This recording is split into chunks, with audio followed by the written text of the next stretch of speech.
Hello, friends. Welcome back. This is episode 66. We got Tim with Dream Muscle Coffee.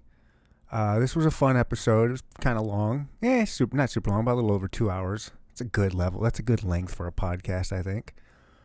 For people in the Kansas City area, he has a coffee shop on 41st and Troost. And I'm not going to lie. I went in there and he gave me a free cup of coffee. So, I'm not saying he paid for my vote or for my opinion, but just know all truth out there. He did pay for this. He did give me a free coffee. But honestly, joking aside, it was probably the best cup of coffee I've had in the city. And I frequent Messenger Cafe often just because I like the rooftop, and my daughter likes to go down there and get the crunchy sticks, is what we call them. And I get breakfast down there. I had the it had almost everything in it. It was the bulletproof coffee, and it was seriously the best coffee I've had in Kansas City. It's phenomenal. I can't say enough about it. I hope you guys go check it out. 41st and Troost. I know you guys might think, that it's an interesting spot for a coffee shop, and it is. But it's a dope little place, and what can I say? I highly recommend it. With that being said, this is episode 66. I hope you guys enjoy this one. Dream Muscle Coffee. Check it out. Instagram. Check the actual brick and mortar. I think if you contact him, if you don't live in Kansas City, obviously, it's still an interesting episode. And I think you could probably buy beans from him and he'll ship them to you, if I remember right. If not, send him an email and tell him that's what you want and he'll do it. I'm sure. All right, guys, enjoy.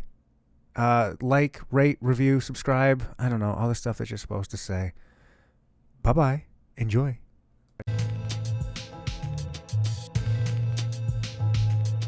Welcome to the Inner Talk Podcast. We'll no topic is off limits. Now here's your host, my daddy, Enjoy the Soul. Oh wait, one more thing for me.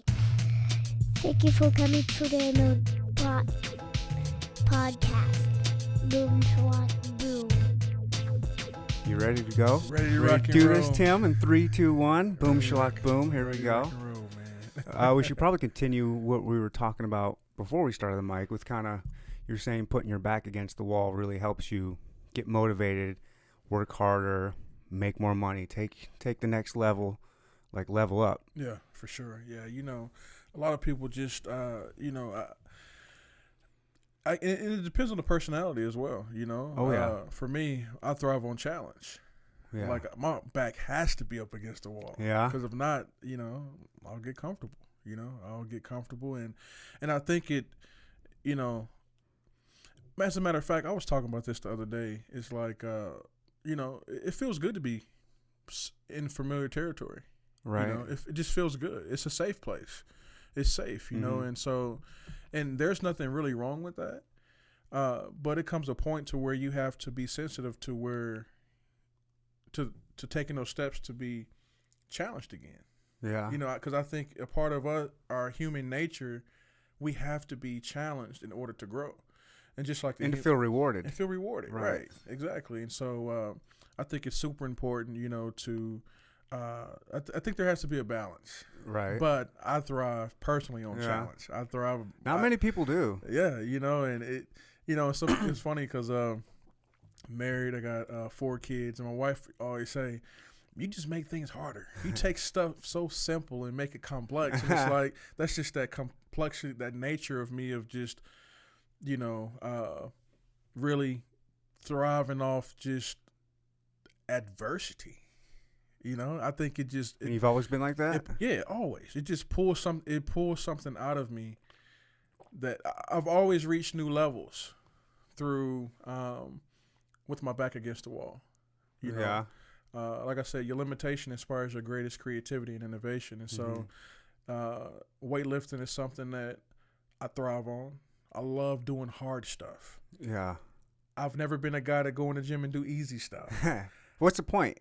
I see that. I see like- people go in there and just half-ass it. It's like Yeah. you're spending all this time and money to get there and do Right. it. You're already there. Right. You're only cheating yourself. Right. Like, why cheat yourself? Like, Why why cheat? do that to yourself? Right. Right. If you're gonna do that, pick something else. Right. Like, why waste your time? Most definitely. I don't get it. It's about self-awareness, man. It's about really understanding who you are, and That's what it is. and your value, your true value. So, because a lot of what I go through is between me and me. Right. I tell people, effort is between you and you. Mm-hmm. You It know, is. A lot of people lie to themselves. Yeah. A lot of people lie to themselves, and they don't want to admit, I don't know, maybe their failures or their faults or their weaknesses, and they lie to themselves and tell them they're better than they are, or they don't need this, or they don't need that. Right. Right. For sure. As a matter of fact, I was having a conversation the other day, and my dad and I, we were talking about one young lady. She came through the coffee shop, and she was talking about how she was trying to lose weight, and so she said that, why do guys look themselves in the mirror, and why people always stare at themselves in the mirror and all this thing, and kind of this little revelation came to me, and it was like, more people should look themselves in the mirror. Yeah. More people should look themselves in the mirror, No matter what you look like. no matter what you look like, because it's just staying compatible with funny. yourself. You know, and I think That's funny. you know, for me, like, I looked in the mirror, I'm like, man, I need to do something. Yeah. You know, not only physically, but Right. Mentally. Mm-hmm. You know, I got to get my stuff together. You gotta look yourself in the eyes and Yeah. really look at yourself. Yeah. God, that's hard to do, man. It's Sometimes. Yeah, and so a lot of our battle is with ourselves. We're not honest with who we are as it relates to what we're doing in society. A lot of people are working jobs they don't like. A lot Me? of people are in relationships that they want to back out of. Mm-hmm. A lot of people are doing business deals with people who suck. Mm-hmm. You know? Right. And so we have to be honest with the situation. We have to be honest with ourselves. And I think that goes a long way. And I think it's just self-awareness, you know, knowing thyself. And I tell people all the time that I believe outside of knowing thy history, knowing thyself is one of the most powerful aspects of life that you can ever come to grips with. How do you do that? How would you suggest someone get that realization about themselves and figure themselves out, and like how do you get people to stop lying to themselves? I mean, I know it's a personal thing for everybody, but so many people do it.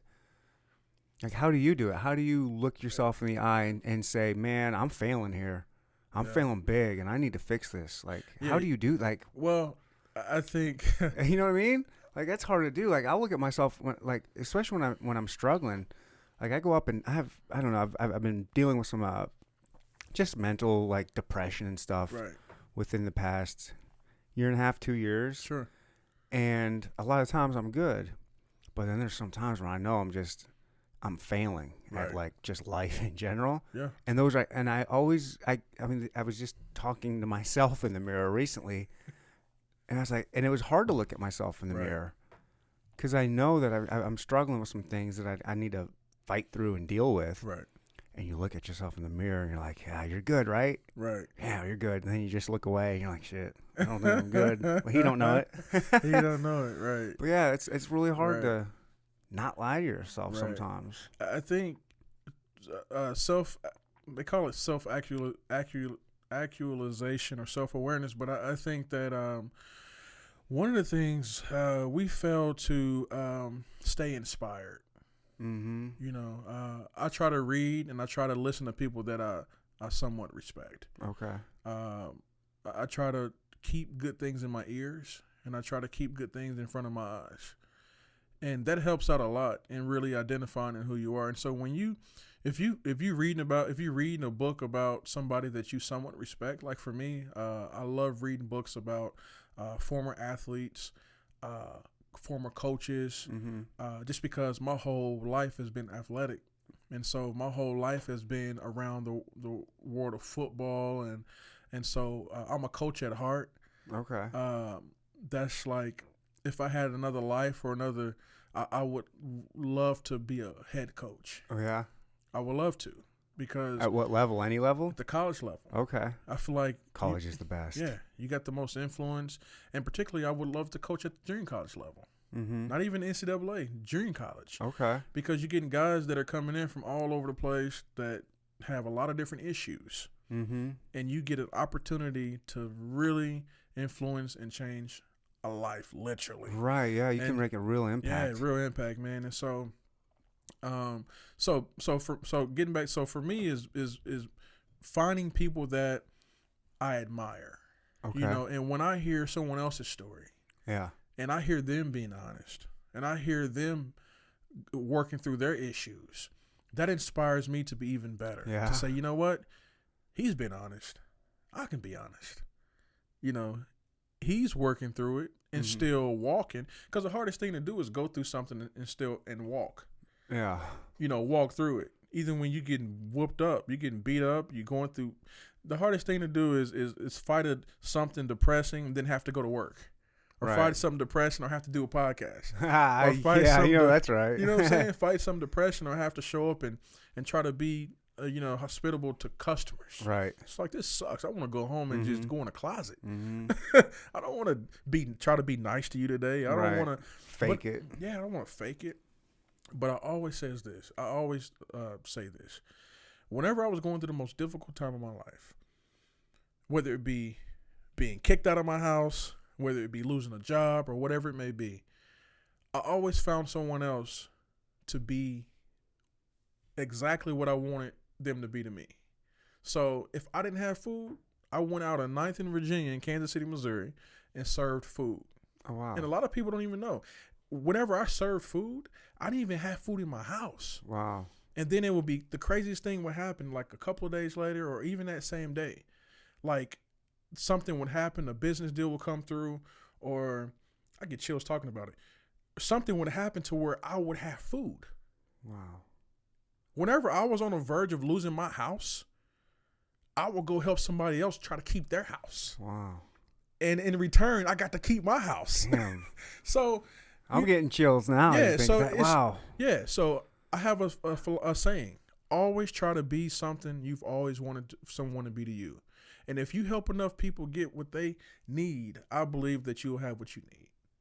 Oh, wow, that's powerful, man. Yeah. So whatever you're lacking, go try to do that. Try to be that to somebody else. Yeah. I'm just rattling off things in my head right now. What I need to be doing, who I need to be trying to. Yeah. Yeah. And wow. it's the power of man of sowing and reaping. Whatever you put into the earth, it's gonna come back to you.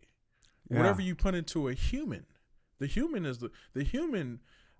is the greatest asset on earth, I believe. Yeah. Nobody can do what a human does. Not a dog, not a cat, not a robot, not the internet. Ooh. Like a human, a person with a spirit and a soul and a mind and an intellect. Oh my man, it's powerful. You can literally become a superhuman. You literally can. Yeah. You know? Because we have the power of influence. Mm-hmm. Yeah, we have the power influence for good or influence for bad. Yeah, I don't even think about the bad, yeah. Yeah.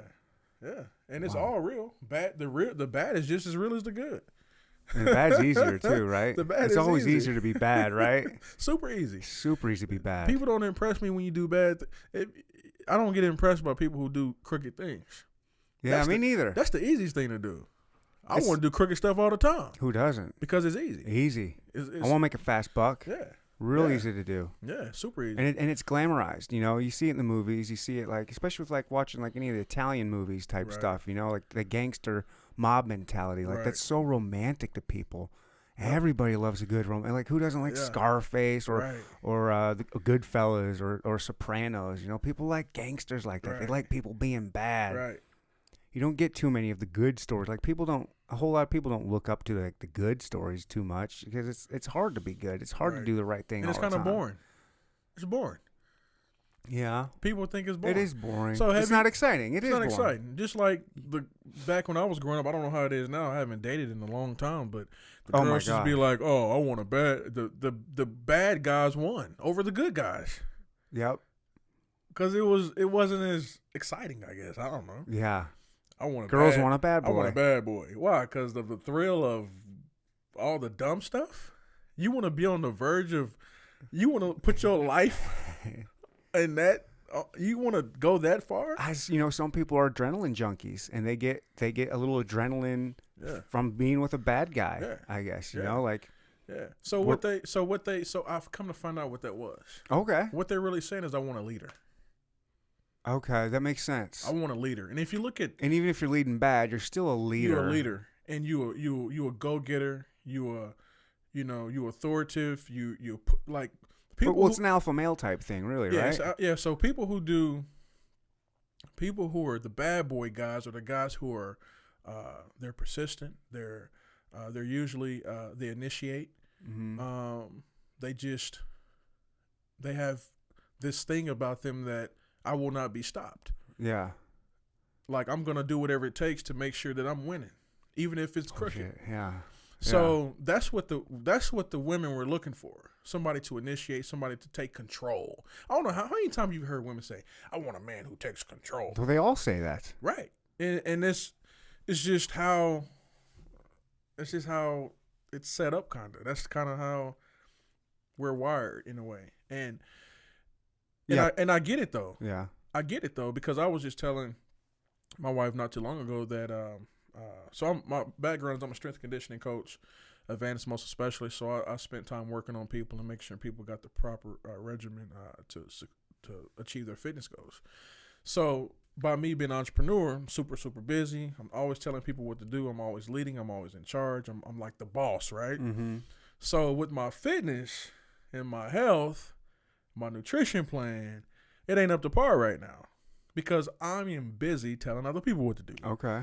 So I told my wife, after I get settled, after we open up after we get settled or whatever, I'm going to hire a personal trainer. Oh, really? And I'm going to hire a health coach, and they're going to tell me what to do for the first time.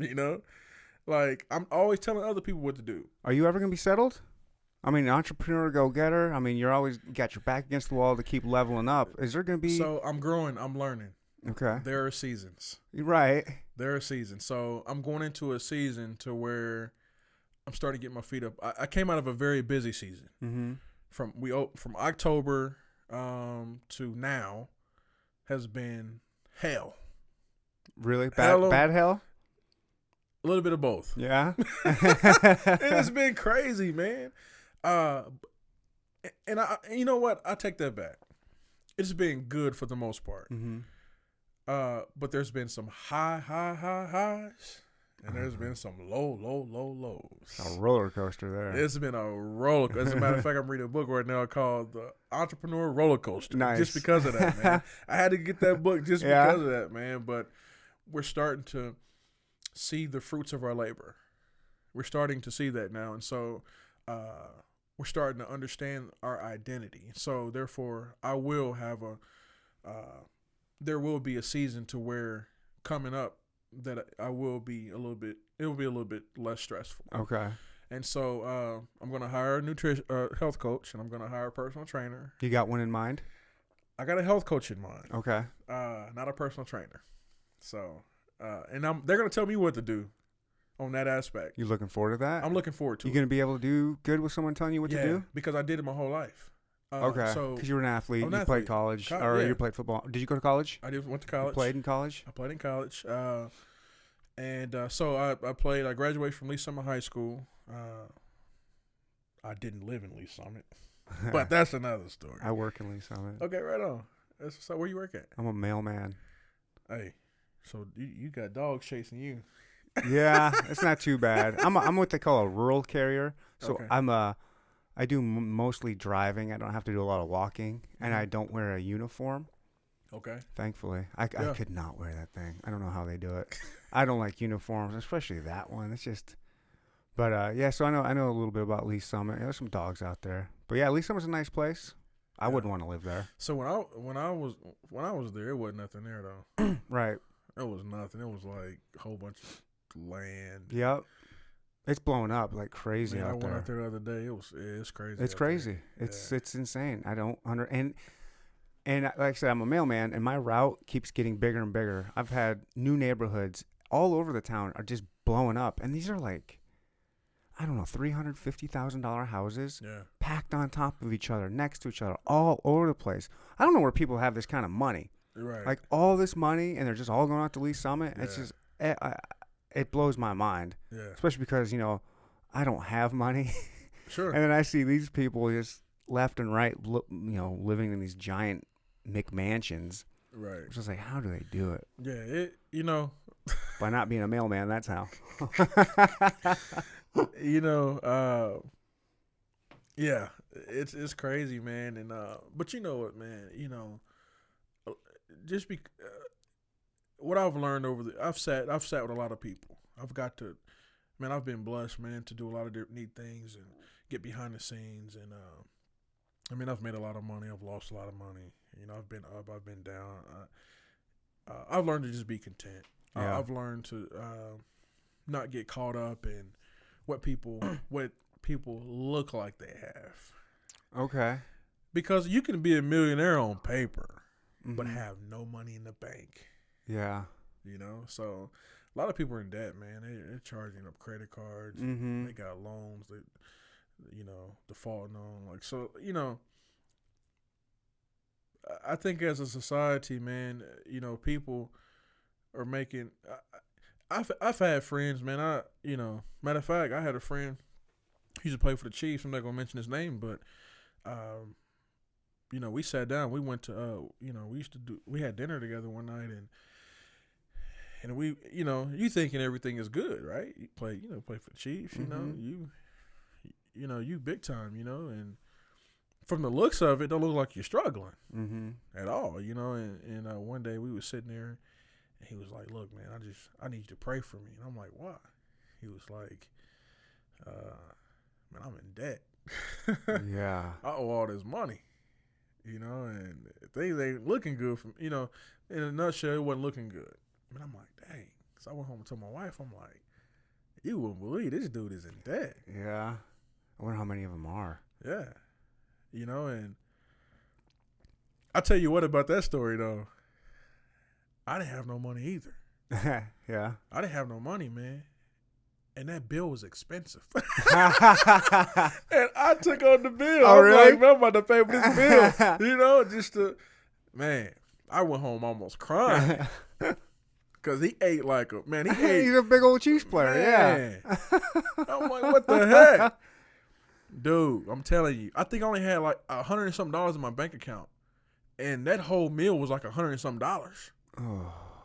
I think we went to like Joe's Crab Shack or something. Dude, it was, and my meal was probably under $20. And that dude just crushing it. Huh? So that's another story. But anyway, man, my point is that sometimes it's not always cracked up. It's not always as cracked up as what people make it out to be. So. Well, especially like you hear did you watch you watched the 30 for 30 broke?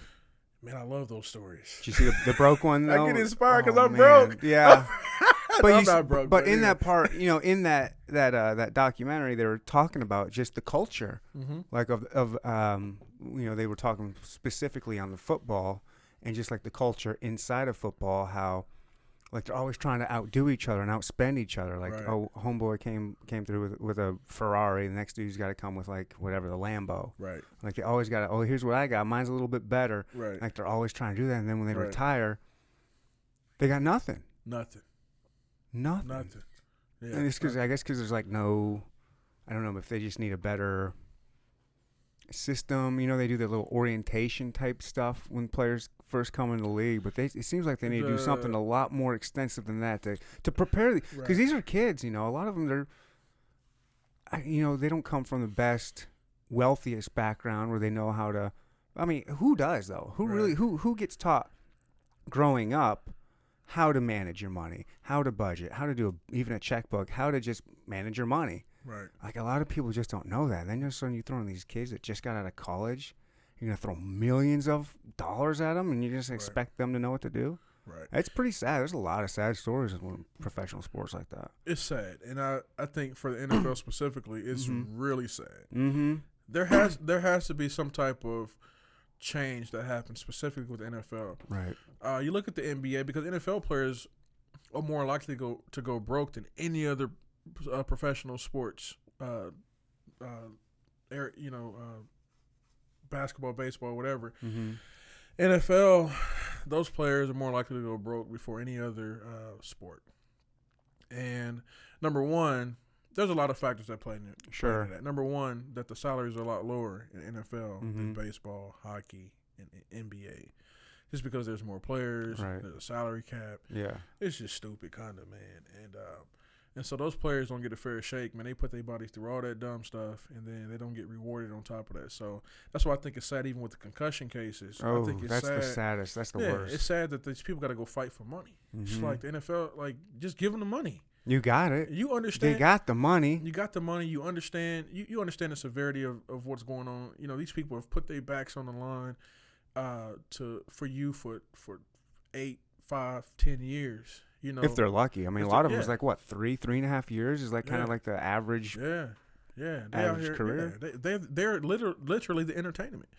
And another thing too, man, athletes, especially football and basketball players, they don't understand how much power they have as people. If they're not playing, people are not watching. If people are not watching, the owners are not making money. Right. Think about that. Think about what the Chiefs said. You know what? We're gonna band together, all of us, all 53 of us. We're gonna band together and not show up to the game today. Oh, and strike. We're gonna strike it. Yeah. What would happen there? I don't know. I think the union might have something to say about that. They better get the union on their side, but still, that's the power that they have. Oh yeah, they could shut down. They can shut players down. Haven't they tried that before? Those strikes. There's been strikes in sports before, and then they bring the scrubs in. And who wants to watch Nobody that? want to watch scrubs. Like I tell people now, like if LeBron James, like for the NBA, if LeBron James, Steph Curry, Kevin Durant, Chris Paul, like some of your top 10 guys in the NBA, if they said, you know what, we're gonna quit the NBA and start our own league, dude, the NBA's in trouble. They would be. Because you think? I don't know. Because those guys carry influence. Think about it. There was a dead part in the NBA. There was a when was it it was after Jordan retired. Oh, as soon as Jordan retired, NBA viewership went down 50%. Yeah, it was nobody watching NBA games. It was crazy, man. From one player. Yeah. When Jordan, I stopped watching. I was a giant Jordan fan.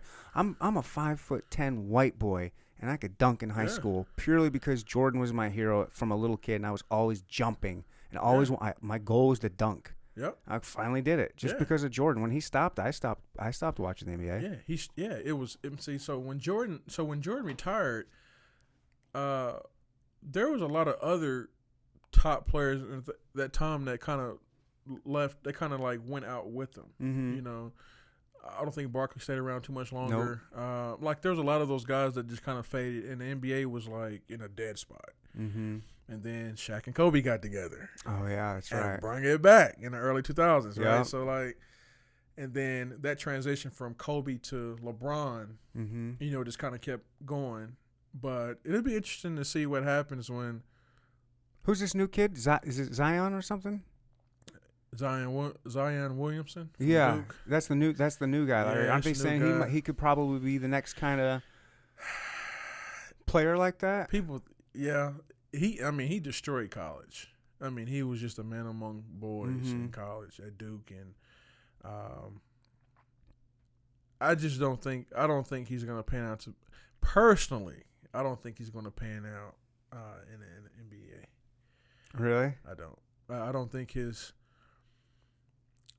a very gifted. He's talented. He's strong. I mean, to have his type of stature, because he's like 6'7", but he's like 270 or 280. So he's like, he has the ability to play like a guard, but he also has the ability to play like a big man. But I think he's just an interesting position. Like if he was like 6'8" or 6'9", I think that he would be the next up there with LeBron. Okay. In terms of like, all right, this is the guy. This the dude. But since he's only 6'7", it's interesting. Only 6'7", that's hilarious. He's kind of like he's kind of like he would be he. You know who he remind me of? He remind me of when Charles Barkley first came into the league. Charles Barkley was dominant, but he was only 6'4". But he didn't have the game. He didn't have the skills to handle the ball like Zion does. But Zion reminds me of Charles Barkley. Yeah. He really does. Charles Barkley was okay. He never got a championship. But Because he was in the Jordan era, right? Right. So I was a big Barkley fan. I just liked he was always tough, just like super aggressive and tough and just, throwing elbows around. He was only 6'4". Mm-hmm. That's crazy. Well, Jordan was only 6'6". Yeah. But Barkley played down low. He was a power forward. Yeah. Which was crazy. The league was probably shorter then, though, right? I bet your league's gotten taller on the average throughout the years. Yeah. I would say. Yeah. I would say. That was a different era, too. Yeah, it's just, sports are funny. Just the different eras with every sport, how everything just evolves. Right. Like all the sports. I tell you the biggest one. You watch UFC or anything like that? Man, I'm a huge UFC fan. I don't know any of the fighters. But I watch UFC, though. They're fun to watch, right? Yeah, I'm the same way. I like watching them, but I don't really follow a whole lot. There's just too many of them. Right. You follow some of the. I don't even follow them, but you pay attention and the Conor McGregors and the John Joneses type thing. Right. But the evolution of that, because that sport has only been around for 20 years, roughly. Yeah. It's the future. Yeah. It's the future of martial arts and boxing or mixed martial. It's the future of martial arts. Mm-hmm. I do believe that. Every time I go to Vegas, I go by the headquarters, and man, it's just beautiful. It's the headquarters. If you're ever out in Vegas, just drive by it. It's just beautiful. I've never been to Vegas. I know. We gotta shut the podcast down right now. Trust me, I want to go so bad. I'm a poker player. I'm a gambler. I want to go to the sports books. I want to go see some shows. Mike Tyson had a show that I really wanted to go see, like his one-man show. Yeah, I want to go. We gotta shut the podcast down right now. Bet. Let's do it, man. I still got my wedding ring upstairs I need to sell. I'm going to go pawn that thing. We'll go, man. I'm putting it all on black. We're doing this thing. That's what's up, man. Yeah. Yeah, but the headquarters is in Vegas, and it's really nice. It's nice. But, yeah, UFC it's next 10, 15, 20 years, it will be I love you. The reason why I love UFC is because you have all of the disciplines in one. Mm-hmm. Jiu-jitsu, wrestling, boxing, taekwondo, karate, Judo. You get everything, and the matchups are like hard to match up people because you're like, all right, this guy's good. Wrestler versus a boxer. Yeah, it's super, man. I love that. I know, right? It's like, so good. It's so unpredictable. Yeah, that's the best thing. Anybody can beat anybody. One punch, just one punch. Yeah. So I trained a fighter in the Bellator. Oh, that's huge. That's real big. 4 years ago, 3 years ago. Anyway, we trained. He was going against a wrestler, and my guy is a boxer, and so we put on. He was going heavyweight. I think he was fighting at 205 amateur, and then for his first pro Bellator fight on national television. Oh wow, cool. He fought at 229 out in Wichita, packed arena, man. And matter of fact, I think I still got clips of that on my Instagram, I think. But anyway, he went out there, and it was a good fight, man. He lost, but it was a good fight, and it was kind of nice to be able to have that up under my belt, to be able to,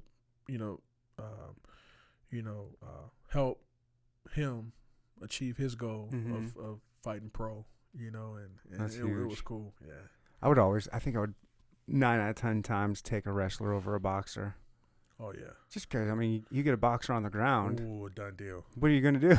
And that's what so with this guy, that's what we were training him. Like, dude, we can't get to the ground. Yeah, I can't. This guy was good. It was like, all right, if we get to the ground, dude, it's a wrap. Right. And for the most part, matter of fact, I'll send that clip over to your Instagram. Do it. But for the most part, man, my guy had him. Man, he had him, man. But like I said, you get him on the ground, it's a done deal, man. And then, because our whole goal with that training was to stamina. Okay, yeah, okay. Because he was lighter. The guy he was fighting was 245. Yeah, but a wrestler, man, wrestlers got stamina for days. They That's do. all they have is stamina, man. They do, but we was trying to we was gonna play on that weight difference, Yeah. man. Cause it does, that 10 pounds matters. That's man. a lot of weight Yeah. when you're talking that kind of stuff. Yeah, the extra 10 pounds. Mhm. You start to feel that. I bet. I know. I did jiu-jitsu for a little bit. Oh, nice. Just for a tiny bit. I wish I didn't have the time to keep going, but I really love doing it. I want to do it so bad. It was so much. It was a lot of work, but it was so much fun. Yeah. It's rewarding. It looks awesome. I would Man. love to. I've messed around with it. I had a buddy that was real hardcore into it, and we'd wrestle around a little bit, and he'd show me a few moves, and I could see myself getting into that. I would love to choke some fools out. Dude, you just walk around feeling so confident. Yeah. You're like, man, No, you you can better take- not even. yeah. You better not even say a word to Yeah, me. look man. at me. Yeah. Look at me. Yeah. I dare you. Just look Yeah, at me. And it's funny because when I was doing jiu-jitsu, I always found everybody I came in contact with, I always found myself planning my attack. Like if this guy tried to come, I'm always sizing people up, and it, I was like, this is crazy. To the point where people were coming to my gym. One of my clients, I actually like picked a fight with this dude. I'm like, bruh, and I was just like, you can't beat me. Like I'm just out the blue, like, Right. You cannot beat me. Let's go right now. Let's roll right now on this. Like, man, dude, we rolled for 7 minutes straight in front of his wife because his wife was one of my clients. That's a long time. 7 minutes, man. We was on, my floor was like carpet. No Dude. offense, man. You don't look like you can go for 7 minutes Dude. on cardio. Dude, That's I a went long for time. Dude, and this dude was like 6'3", 6'4". We went. I wasn't in the shape to do. I wouldn't. The thing about me is mentally, you're not gonna beat me mentally. Mm-hmm. I've always been that type of guy. I can tell. Like coaches would come to me, like people would be faster than me, lighter than me, but I got this switch in my head Mm-hmm. to where it's like it's a beast mode switch. Nice. You ain't gonna stop me, and I'm not gonna quit until I get what I want. So that's what happened with him, because he actually beat me, but I ran out of stamina, but he didn't know I ran out of stamina Yeah. because my switch kicked on, and so he ran out of mental strength and stamina, Yeah. and I choked him out in front of his wife. 7 minutes. It was a 7-minute roll, like battle. I'm not talking about this is a big dude. No, for He's sure. about 240, 250, 6'3", 6'4". Jeez. So it was it's a grown man against another grown man. Right. This is constant rolling and crap. People don't understand how much energy it takes.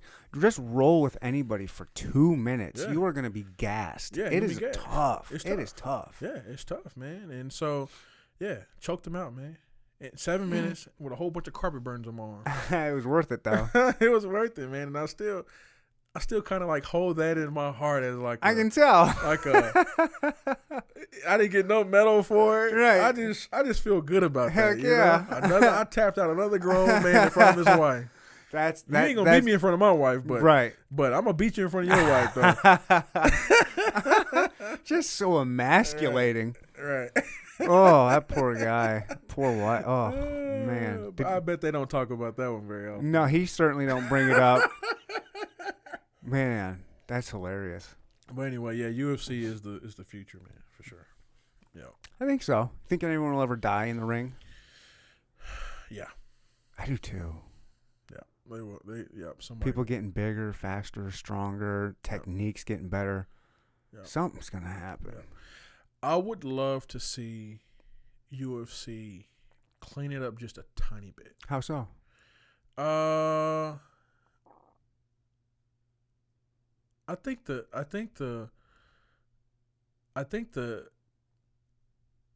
Weight cutting? uh Because that's pretty dangerous. That's not the weight cutting maybe, but maybe some of the hits to the back of the head, and I think if they, I think it'll be interesting because it's easy to hit somebody in the back of the head when they're on the ground face down. Mm-hmm. I think there should be like just I think a couple of shots shouldn't be allowed. Okay. And I think number one, it'd make it harder for people to score. Mm-hmm. I just think if they made it a little bit more safer, it'd be harder. It would be tougher. Yeah. Because right now it's just free. It's just it's just by any means necessary For the most part, right? most part. And I think it's not really. That doesn't really bring out the talent. Yeah. But like boxing is talent. You a boxing fan? I used to be. Yeah. Then UFC came around. When Tyson was like Jordan, man. When Tyson left, right. When Tyson left, man, I started watching boxing. Sure. Man, boxing was boring. I tried to watch the little HBO segments on Friday Boxing night or whatever. ruined it. I mean, Tyson ruined boxing, man, didn't he? Dude, we didn't even think. Tyson, you said it correctly. Tyson ruined boxing. He did. Ruined. What are you going to watch now? Tyson Fury? And even when Mayweather Adrian came on Broner? I mean, come on. Come on. Manny Pacquiao? Please. You know what? Watching that, man. Nah. Boxing, yeah. So boxing is a skilled sport, right? Sweet science. It's a science, right? And I would love to see UFC get to that level of science, of really like, because I think it'll be harder. I think it'll make it a little bit more difficult, which would really up the stakes in it, and I think it'll be cool. Yeah. Jiu-Jitsu's a lot like that. If you just watch, I mean, that's a sweet science there, and it's constantly evolving. Yep. Constantly, there's new moves and there's new. And that's why when I see a black belt in jiu-jitsu, that's a true black belt. Depending on where you guys belt from, right? But a true black belt. That's a guy that is legit. Yeah, there's not a true jiu-jitsu black belt. There are not many men on this planet Earth that can do anything to that guy. No. They're just technicians, and they know how to do. I mean, that big dude you're talking about, a guy my size could take him if he's a black belt. Right. No matter what. Right. Yep. Yeah, but I would have loved to see a little bit more science with it. Okay. I think it'll really up the stakes. Yeah. In it. Yeah. And I think it would increase the viewership. Huh. Because now I've met a lot of people that are they're like, oh, I don't know, like, Mom, I don't want to watch that, but she'll watch a boxing match. Is it just because it's less gory, less violent, perceived less violence? Yeah. So I'm like, boxing's worse though. I mean, boxing with it's a crazy thing though. But it doesn't. But I mean, like, maybe not the violence, but the head trauma you receive in boxing is just you don't see that because it's at the moment, and that takes a long time to develop in your brain. Right. But look at like how Muhammad Ali, like these older boxers that can't even talk anymore, they're just stuttering their words. You didn't see that when they were getting hit. Right. And that's what's sad to me. I don't know. I'm not a huge boxing fan because it's not because I know it's not a real fight. Like, because the Conor McGregor Floyd Mayweather fight, Conor would destroy Floyd in less than 15 seconds if it were a real fight. Oh yeah. I mean, real street. If they were in a cage, he wouldn't stand a chance. But since it's all these rules and all they can do is hit each other, it's a completely different sport. And it's like I'm not gonna watch you guys fight when I know it's not really. That's not how it would really happen if you guys were to really fight. Right. So the funny thing about that thing is, people didn't talk about the other side of that, is that that was probably the most I love watching that fight. A lot of people didn't like watching that fight. I loved enjoyed it because it was different. It's different, and it people don't understand what it did for the sport. Mm-hmm. It did a lot. It broke that barrier. So now I think you're going to see a lot of people. You're going to see a lot of MMA guys. Matter of fact, you're going to see probably boxing sucks so bad right now. I wouldn't doubt. You're probably going to see a collaboration between boxing and MMA, and I think it would be a sweet one. I think it would be a neat one to have guys switch over every now and then. Yeah, but those boxers don't want the boxers don't want any part of that. I think the UFC guys are all about that, but the boxers are like, nah, we know we're gonna get our asses handed to us. So, but I think that would be, man. I think that would be super cool. So it'd be like a hybrid almost. Mm-hmm. And I think boxing they may be forced because I think boxing sucks right now, man. It does, but they're still making money. I mean, they're still making. I mean, they're still. Well, there's all these. I don't know. It's weird. It's weird. Yeah. But I think that so the thing about that the thing about the Mayweather thing is that McGregor, he went into the ring. Mm-hmm. But Floyd would never go into the cage. No. No. Not without some like serious rules. And because that would, dude.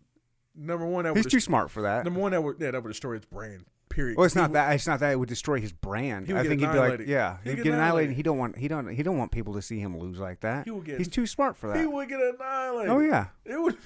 Oh yeah. It would, like I said, you wouldn't even take. You don't even need Conor McGregor to whoop him. You could probably take just who's that? Mighty Mouse Johnson, that little guy. Yeah. He'd destroy him. Yeah. I mean, anybody in the UFC would destroy Floyd Mayweather. Right. I agree. Yeah. Wouldn't even be a fight. Nah. And that's where I'm like, why am I going to watch boxing when I know these dudes can't really fight?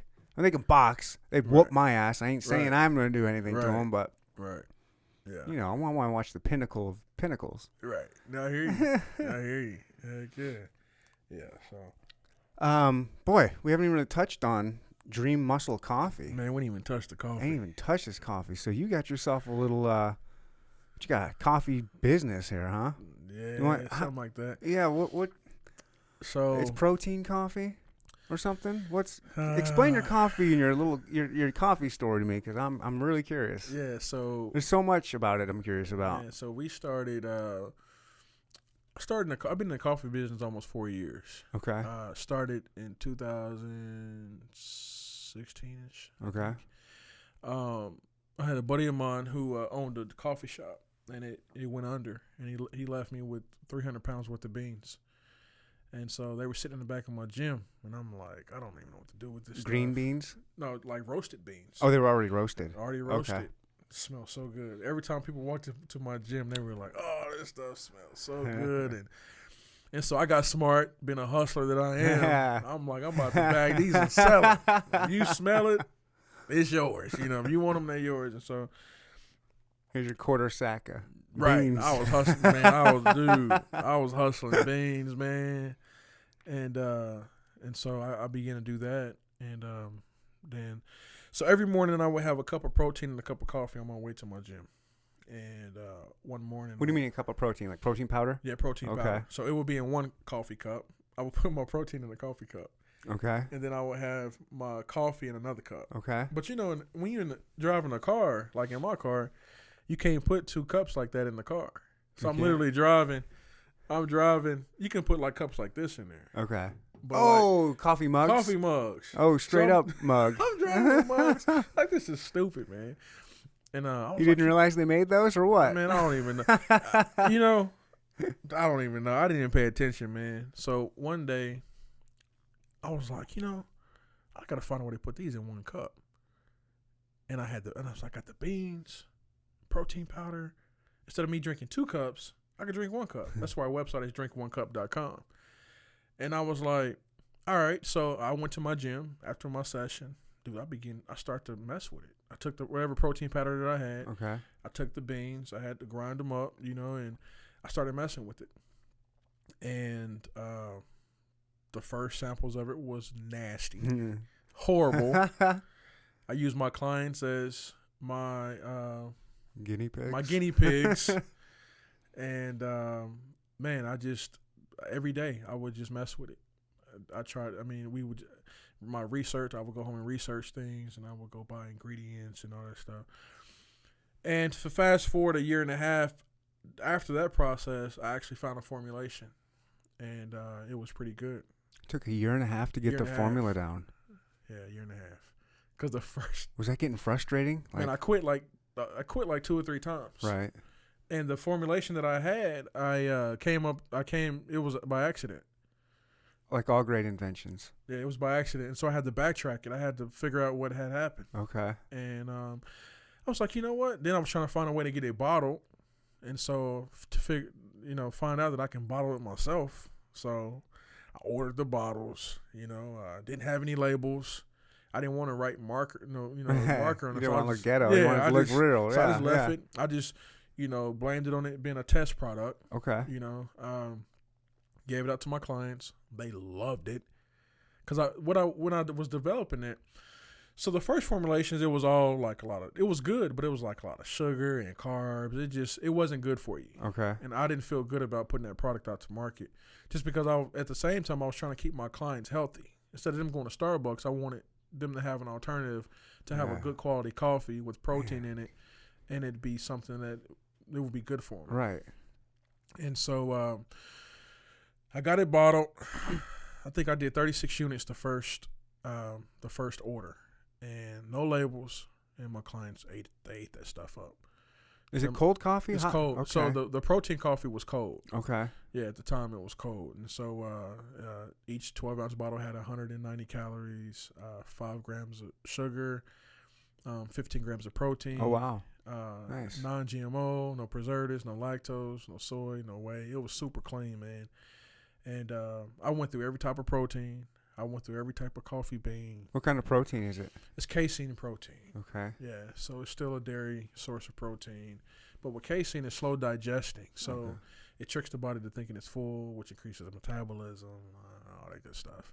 Depending on who you talk to, they'll say that it's bad for you. So they call it allergies and it messes with hormones, all this dumb stuff, man. But that's with anything. They say coconut oil is bad. Researchers are saying coconut oil is bad. Really? Yeah, man, there's all kind of stuff. So they said marijuana was bad. They said, now we trying to legalize marijuana and putting everybody on CBD. Hurry up and legalize that shit, would you? Right. So trying to get high. So, it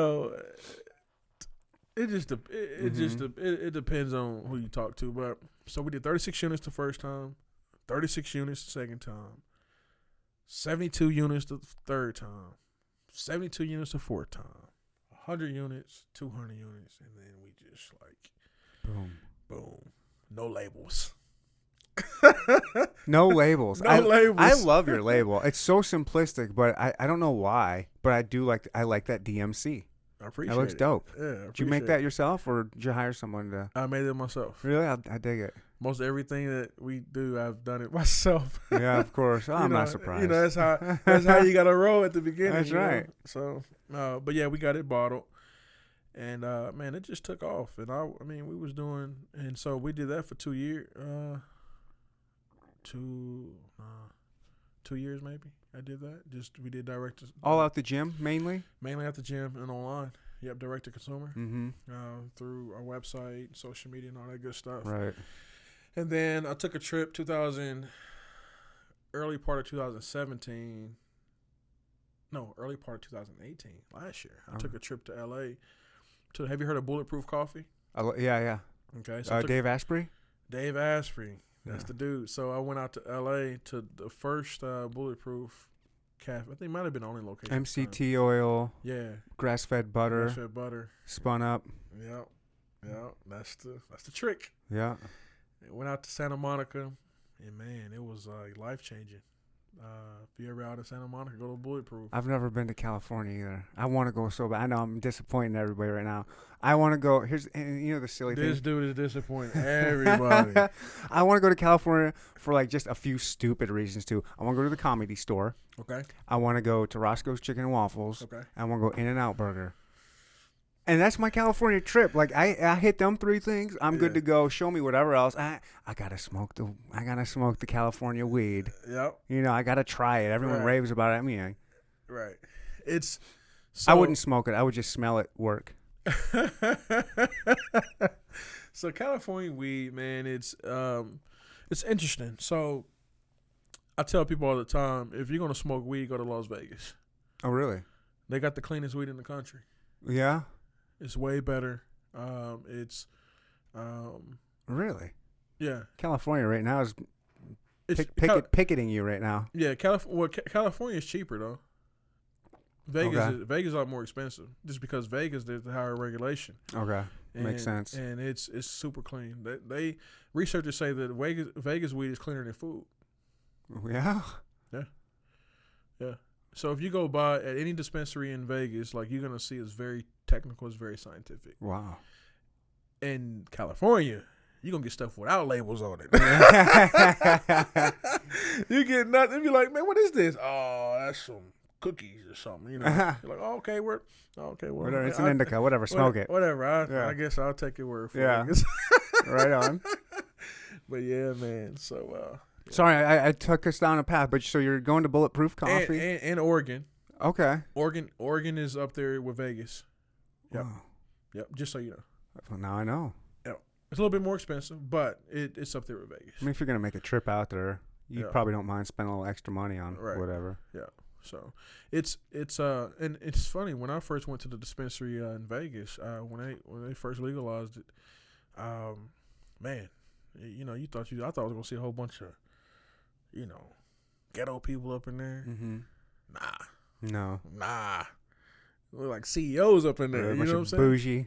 bougie people up in there trying to get their smoke on. Yeah, man, it's crazy. It changes your thought process. Yeah. Because, you know, the media has portrayed it as it like being like urban and hippie-ish and like just like these are people who are whack, you know. I'm like, but no, these are people who are Professionals. These are people that we see out in. These don't look like bums. Mm-hmm. You know what I'm saying? So it just changes your thought process on everything. Mm-hmm. You know? So yeah, I went out to Santa Monica, and man, I had an experience at the Bulletproof Cafe. Man, it was life changing. Like Really?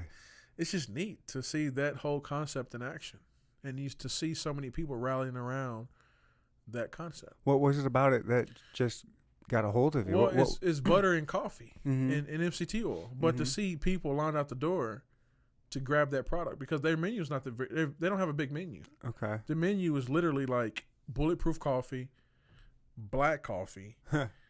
They got like 2 or 3 food options. Cold brew coffee. It's not that big.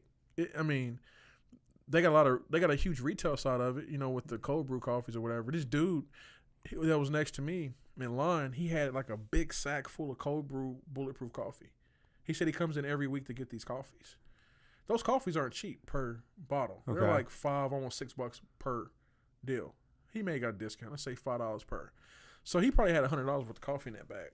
$400 a month on coffee. Yeah, and so I was Minimum. like, "This is crazy." So just had a really good experience, man. Ordered the basic bulletproof coffee, and man, it was life changing. It felt good. I'm like, huh. It is different. It's different. I heard about it when. So I'm obviously a podcast fan. Joe Rogan's my favorite podcast. And Okay. He had Dave Asprey on years ago when he first started the Bulletproof thing. Yep. And it sounded interesting to me when they were breaking it down, why you add the butter and the MCT oil and what that does. And the way it was explained to me, it's like a slow drip of caffeine. You drink a black cup of coffee, and all that caffeine gets you pretty quick. Right. And you kind of have a crash. A lot of people do. Right. But when you do with the butter and the MCT, it slows the caffeine is like a slow drip, so you constantly have like a slow, like a not as high of a high, but it's a more consistent, longer lasting caffeine rush without that big crash. Right. Yep. That's exactly what it is. That's exactly Science, bitches. Yeah, right. Look at me go. That's exactly, man, and that's why like one of the characteristics of what we do is that our coffee does 3 things: sustainable energy, mental clarity, and increased metabolism. So what I tell people with our coffee, there's no crash. So we developed a protein coffee, and since then we developed a cold brew coffee with MCT oil, hemp oil, CBD. Nice. And then we we have a coffee and juice that we have. Coffee and juice? We have a coffee and juice. What's that? Can you not tell me? Is it proprietary or something? Well, kind of, but okay. we put coffee and juice together. That doesn't sound good. So if you go That to sounds weird. our Troost location at 4101 Troost in Kansas City, Missouri, you can get a made-to-order coffee and juice that has become one of our most popular drinks.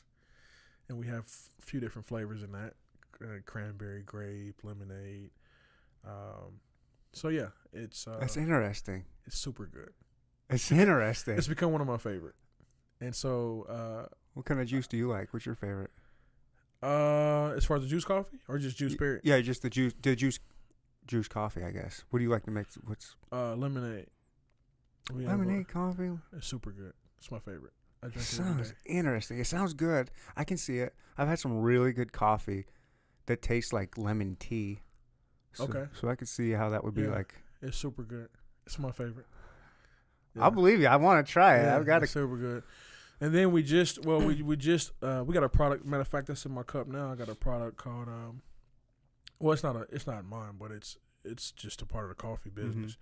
It's called Cascara, and it's the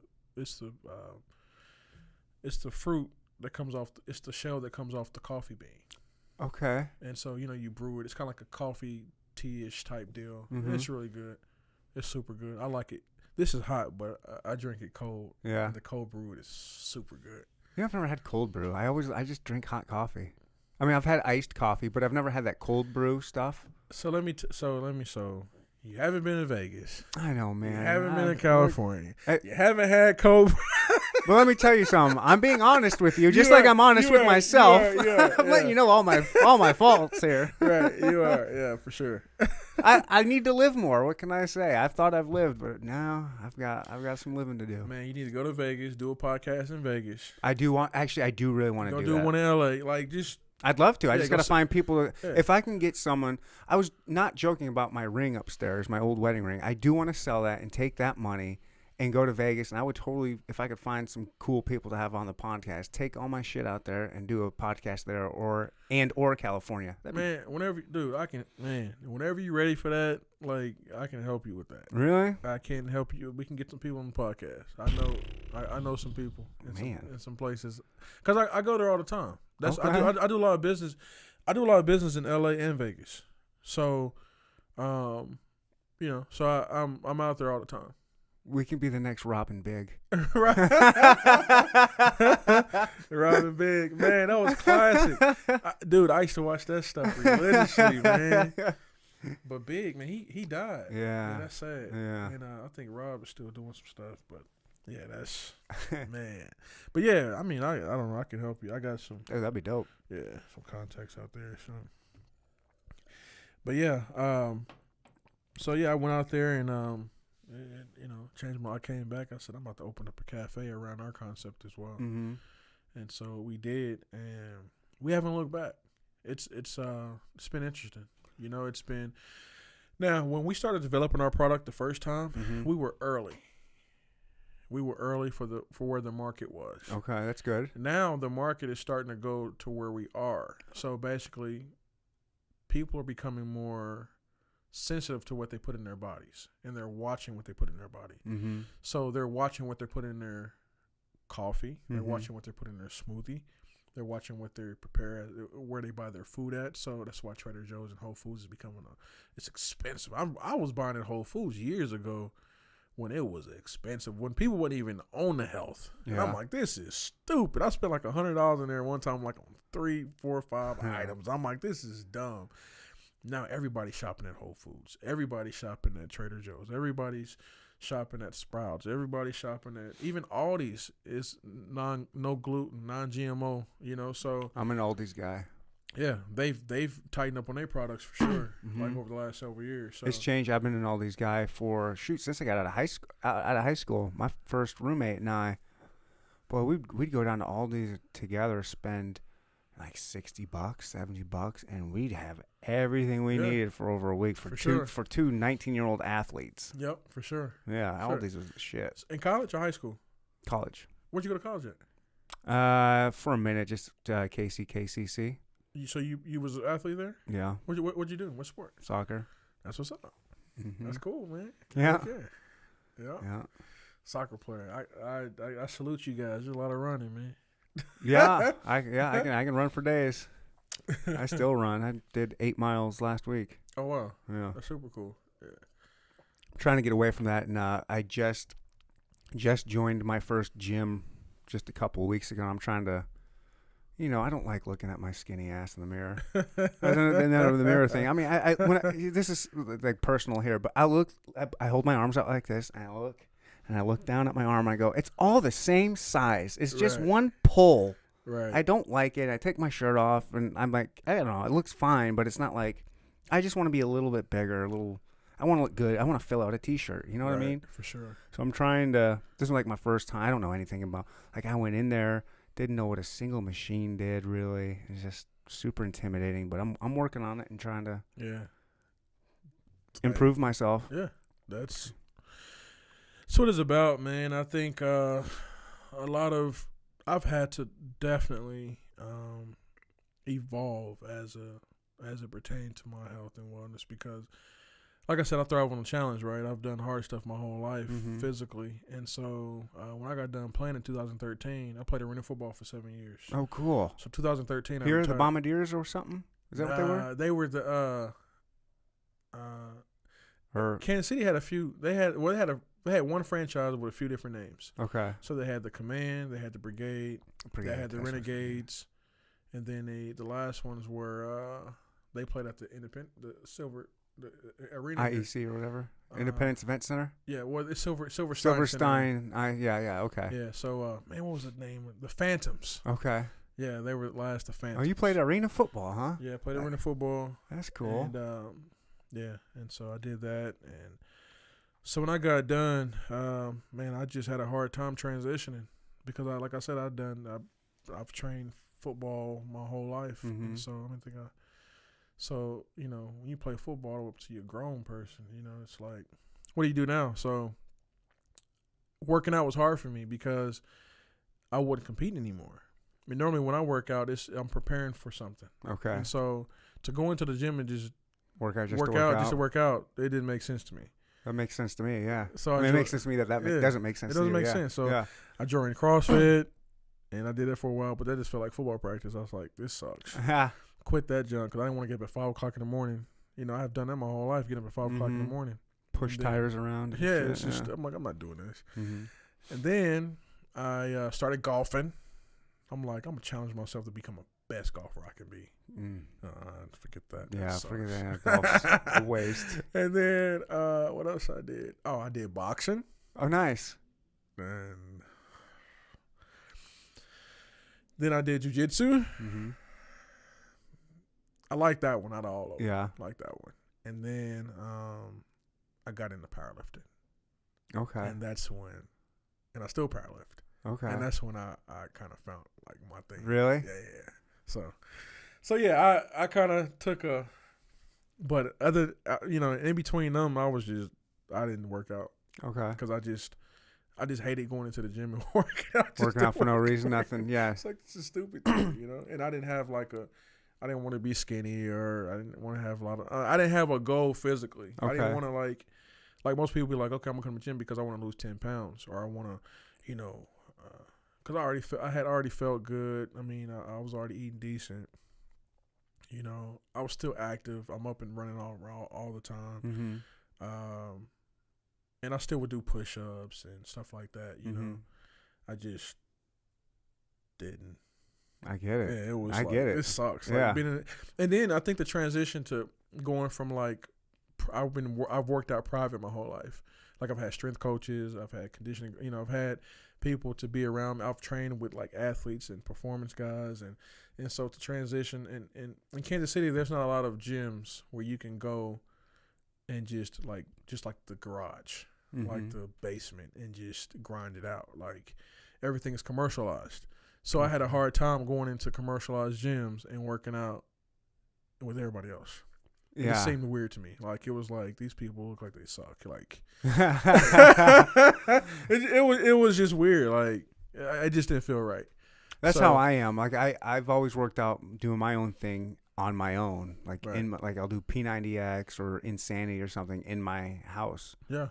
It is different doing it with all these other people around. Yeah, it felt weird. And you just start looking at different. He's like, oh, this person, you can see he's half-assed, and this dude's not even working out. He's just walking around. He'll go on one machine for like 2 reps, go to another. It's like, and everybody's walking around with towels. And I'm like, oh wow, this is you got a new towel every machine.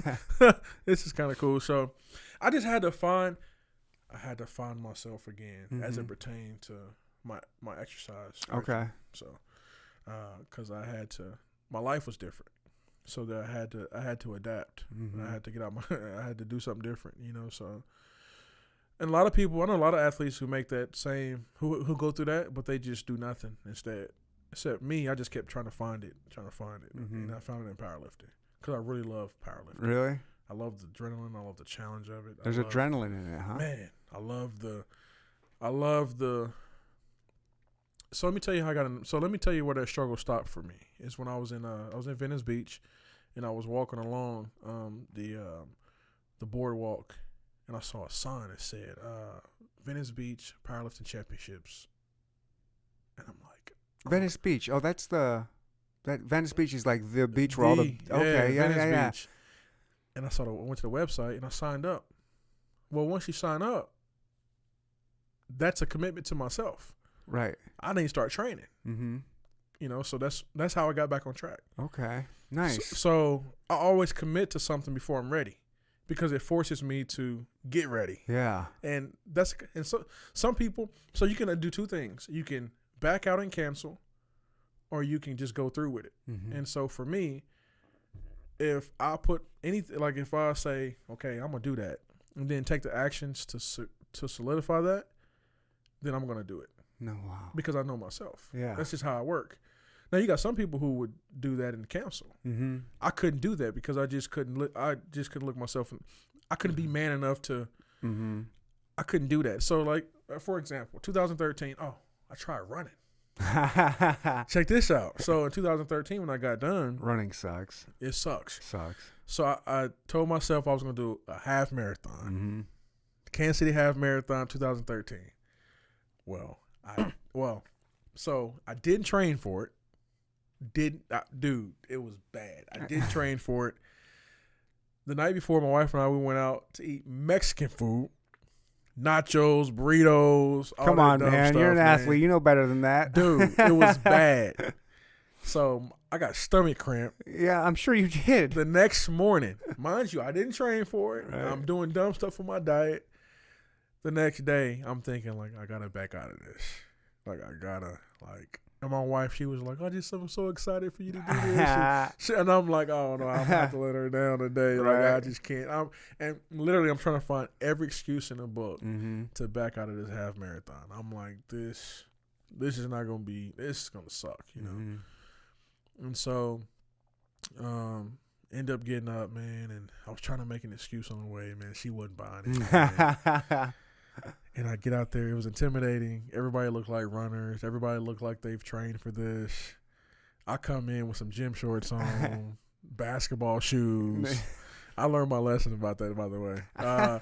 Yeah, Dude, it was bad. So I'm like, I was at the back of the line. I'm like, all right, I'm here. I gotta finish this. Mm-hmm. I gotta get through it. And I ran. I don't know how many miles I ran. I ran quite a few miles straight through. Mm-hmm. I said, okay.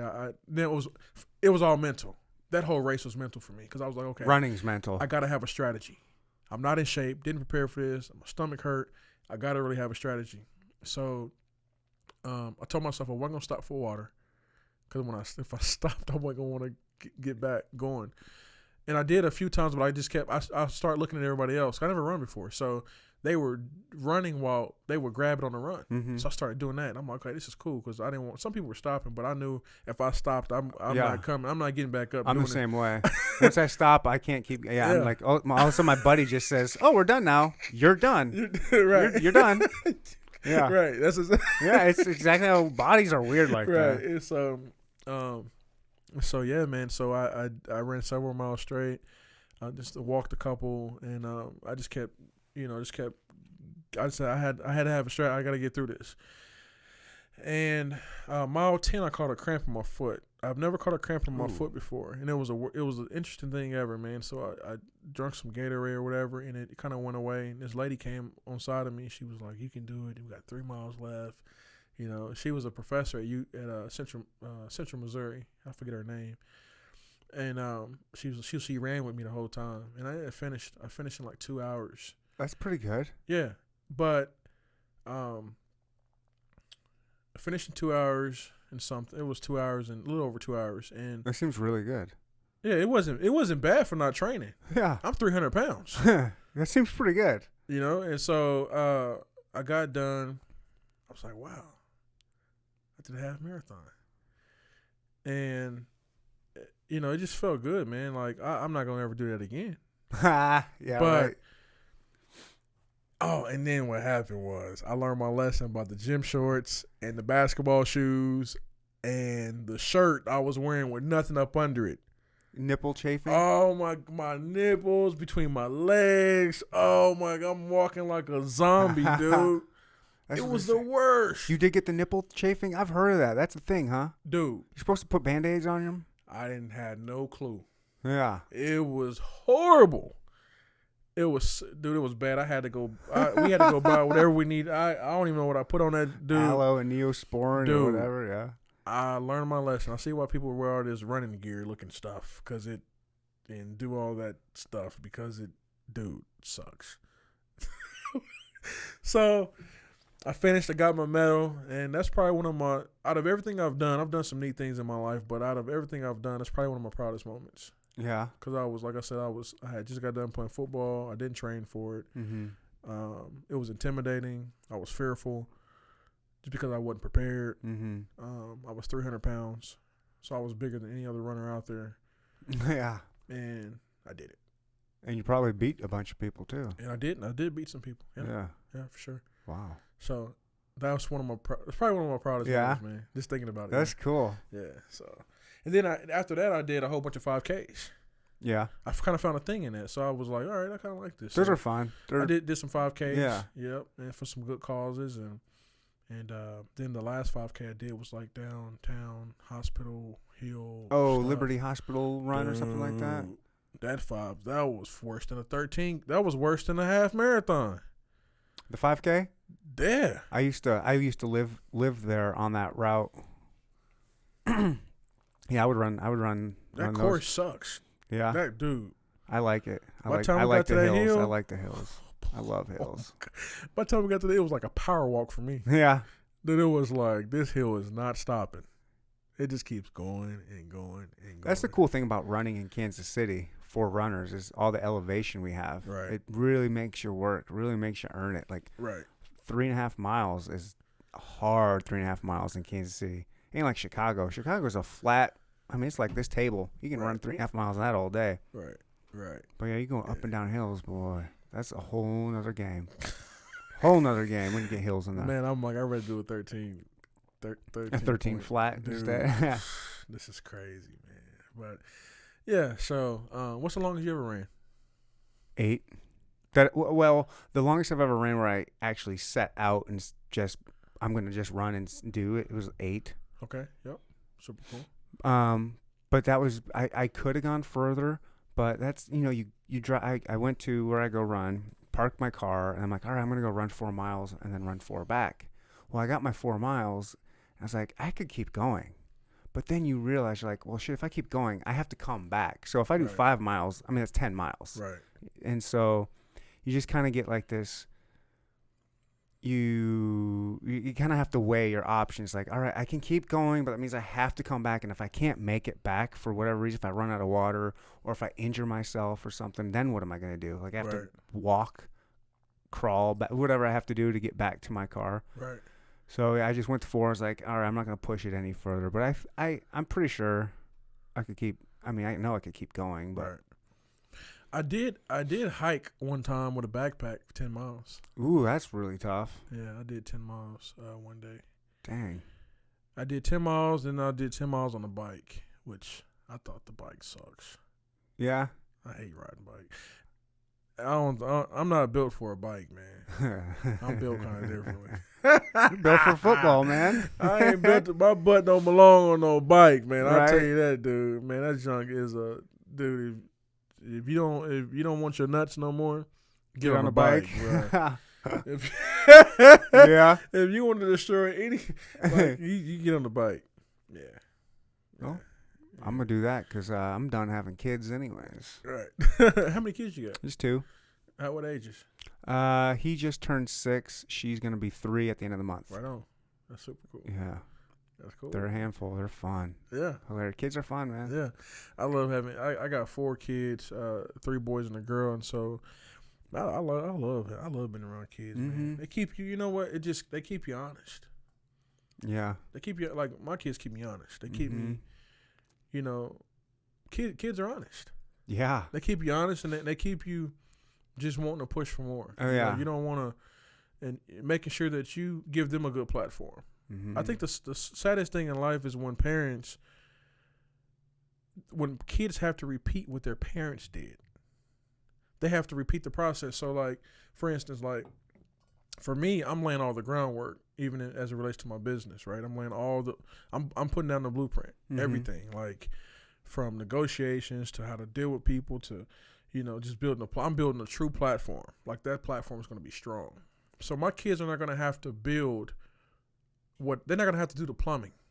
They're not going to have to build out the plumbing and all that stuff, right? Right. They're going to have to go into the house and renovate it, right? Mhm. The house is going to be built. But when I'm done with it, they're gonna have to be able to modernize it and do some other challenging things. Right. You know, That's what you want, as long as you have a good foundation. Yeah, they want to have fun. Yeah, because their life is gonna be challenging. Yeah. But I don't want them to have to. I want it to be a different challenge. I want it to be their challenge, not, dang, we got to pick up the slack for dad, and then like Yeah. I don't want them doing I don't want them building the foundation that should have already been built. Okay. It makes a lot of sense. They shouldn't have to go and correct the foundation. Yeah. They should just be modernizing it Yeah. and working on the roof Mm-hmm. and building on and Yeah. they should be doing other things, other challenging things than fooling with the foundation. Mm-hmm. The foundation is solid. That's beautiful. Now just keep building. Mm-hmm. Keep building. Because your life is going to be challenging enough. It may not, and that's the thing, because my kids are privileged. They didn't grow up like I grew up. Mm-hmm. I had a good parents. I had a good family. They taught us a lot of valuable things. They taught us how to survive. But we had a good foundation intellectually, spiritually, but economically we didn't have a good foundation. Mm-hmm. And I'm just being honest, My kids are going to have a good foundation, both spiritually, mentally, and economically. Mm-hmm. But they're still going to have to go through their challenges. Oh, and everybody has struggles. and Yeah. a lot of their challenges are going to be with themselves. Right. You know what I'm saying? So a lot of my challenge was not necessarily with myself, but it was in surviving. Okay. And then once I got past survival mode, I could deal with myself. Okay, now, Tim. Now, Okay. Nice. now I get through. Now I got the bills paid. So now I can read. I was just gonna say that, read a book or something. I can read a little bit more. You know what I'm saying? Yeah, Like, it's just different. Like, and my kids are gonna have to, because there's something and they're gonna struggle. I think my kids are gonna struggle with, they're gonna struggle with finding themselves. Because a lot of times when the foundations, I'm finding myself through building the foundation. I gotcha. Right. I'm through a struggle. Yeah, that kind of struggle. I'm finding out who Tim is through the adversity of building the foundation, and so they're gonna have to find themselves maybe through you don't even know. Don't right? even know. Yeah, it's Yeah. just gonna whatever it comes up. Yeah, so that's gonna be their struggle. So. Okay. Yeah. Struggles are. I mean, we all have them. I mean, no matter. And we all need them. Yeah, we need them. You don't know what's real until You just put have it to accept them. Dude, you don't know what's real till you put it to the test. Oh yeah, that's for sure. I'm telling my son that now with these girls. I'm like, bruh. How old is he? 17. Oh, My oldest son. shoot. And I told him, I said, the biggest thing, the Ooh. worst mistake you can make is to make a permanent decision when you haven't even, bro, you making it, you think you love her, but you ain't even involved in becoming a man yet. Mm-hmm. You don't even know what you like yet. You don't even really know what you want yet. So once you find out, I said, what if you find out what you want, and then you look at what you got, and what if there's a difference in the reality of it? When there's so much changing that's going to keep happening Yeah, it's too. I gonna mean, change. his hormones aren't done. Yeah. I mean, he's still got all kinds of things Yeah. going on. So I said, don't pick before you become. Mm-hmm. Yeah, Because- wise words. Yeah, don't pick before you become. Mm-hmm. And I said, you got to grow up a little bit, because your things, your likes and dislikes will change. Your passions will change. Oh yeah. They do. 17, I was a completely different human being than I am Yeah. now at 17. Right. Completely different. Yeah. I couldn't imagine. I was in love at 17, 18 with a young gal in high school. Thought I loved her. I mean, I loved her at the time with everything. Mm-hmm. And we broke up, and it was a tough breakup. I was like, man, I thought I was gonna be with her forever. Like, and then I don't know. Right. You know how it is. It's just, Right.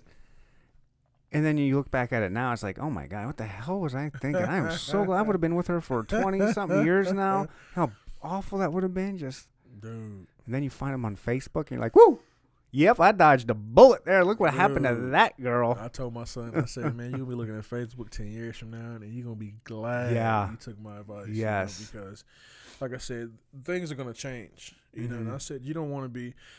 I told him, I said, how do you even know that you're going to live in Kansas City? Right. You don't want to be with somebody who wants to stay in Kansas City their whole life.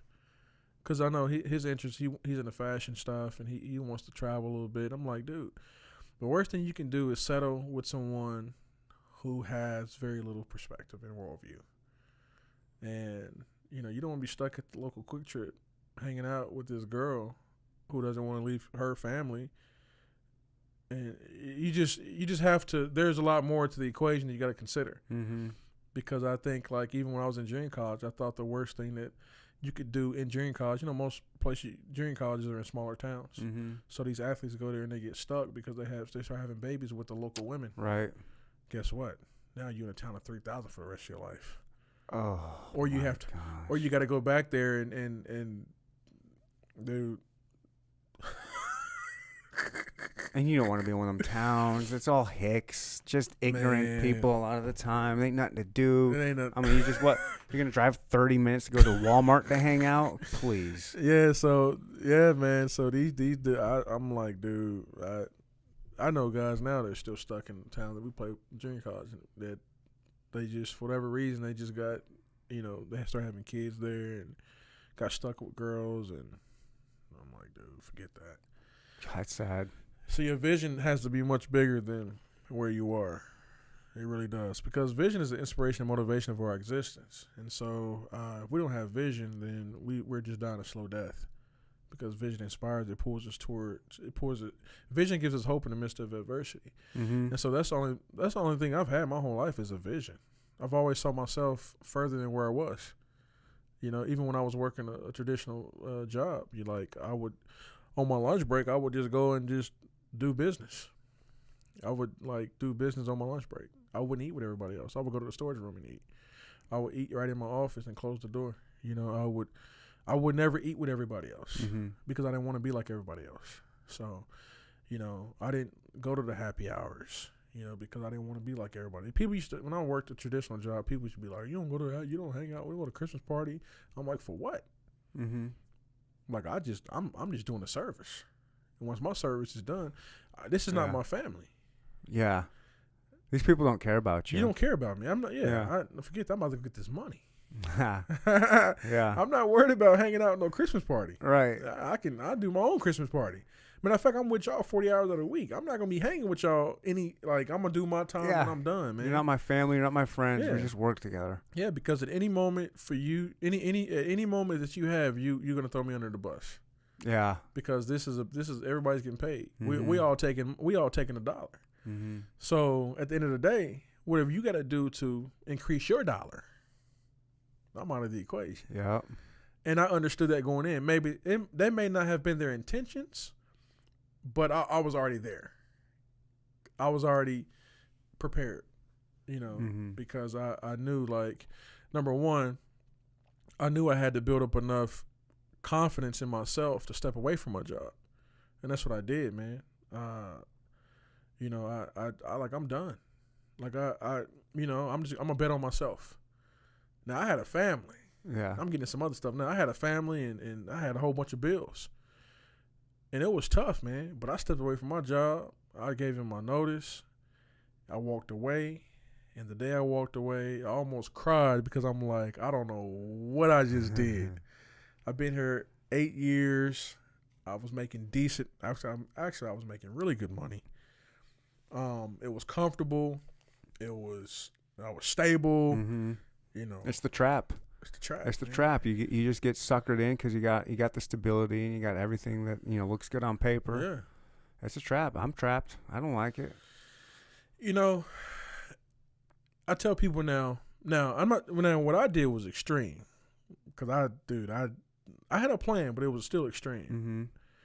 What I tell people now is use your job. Think of your job as the investor, Okay. right?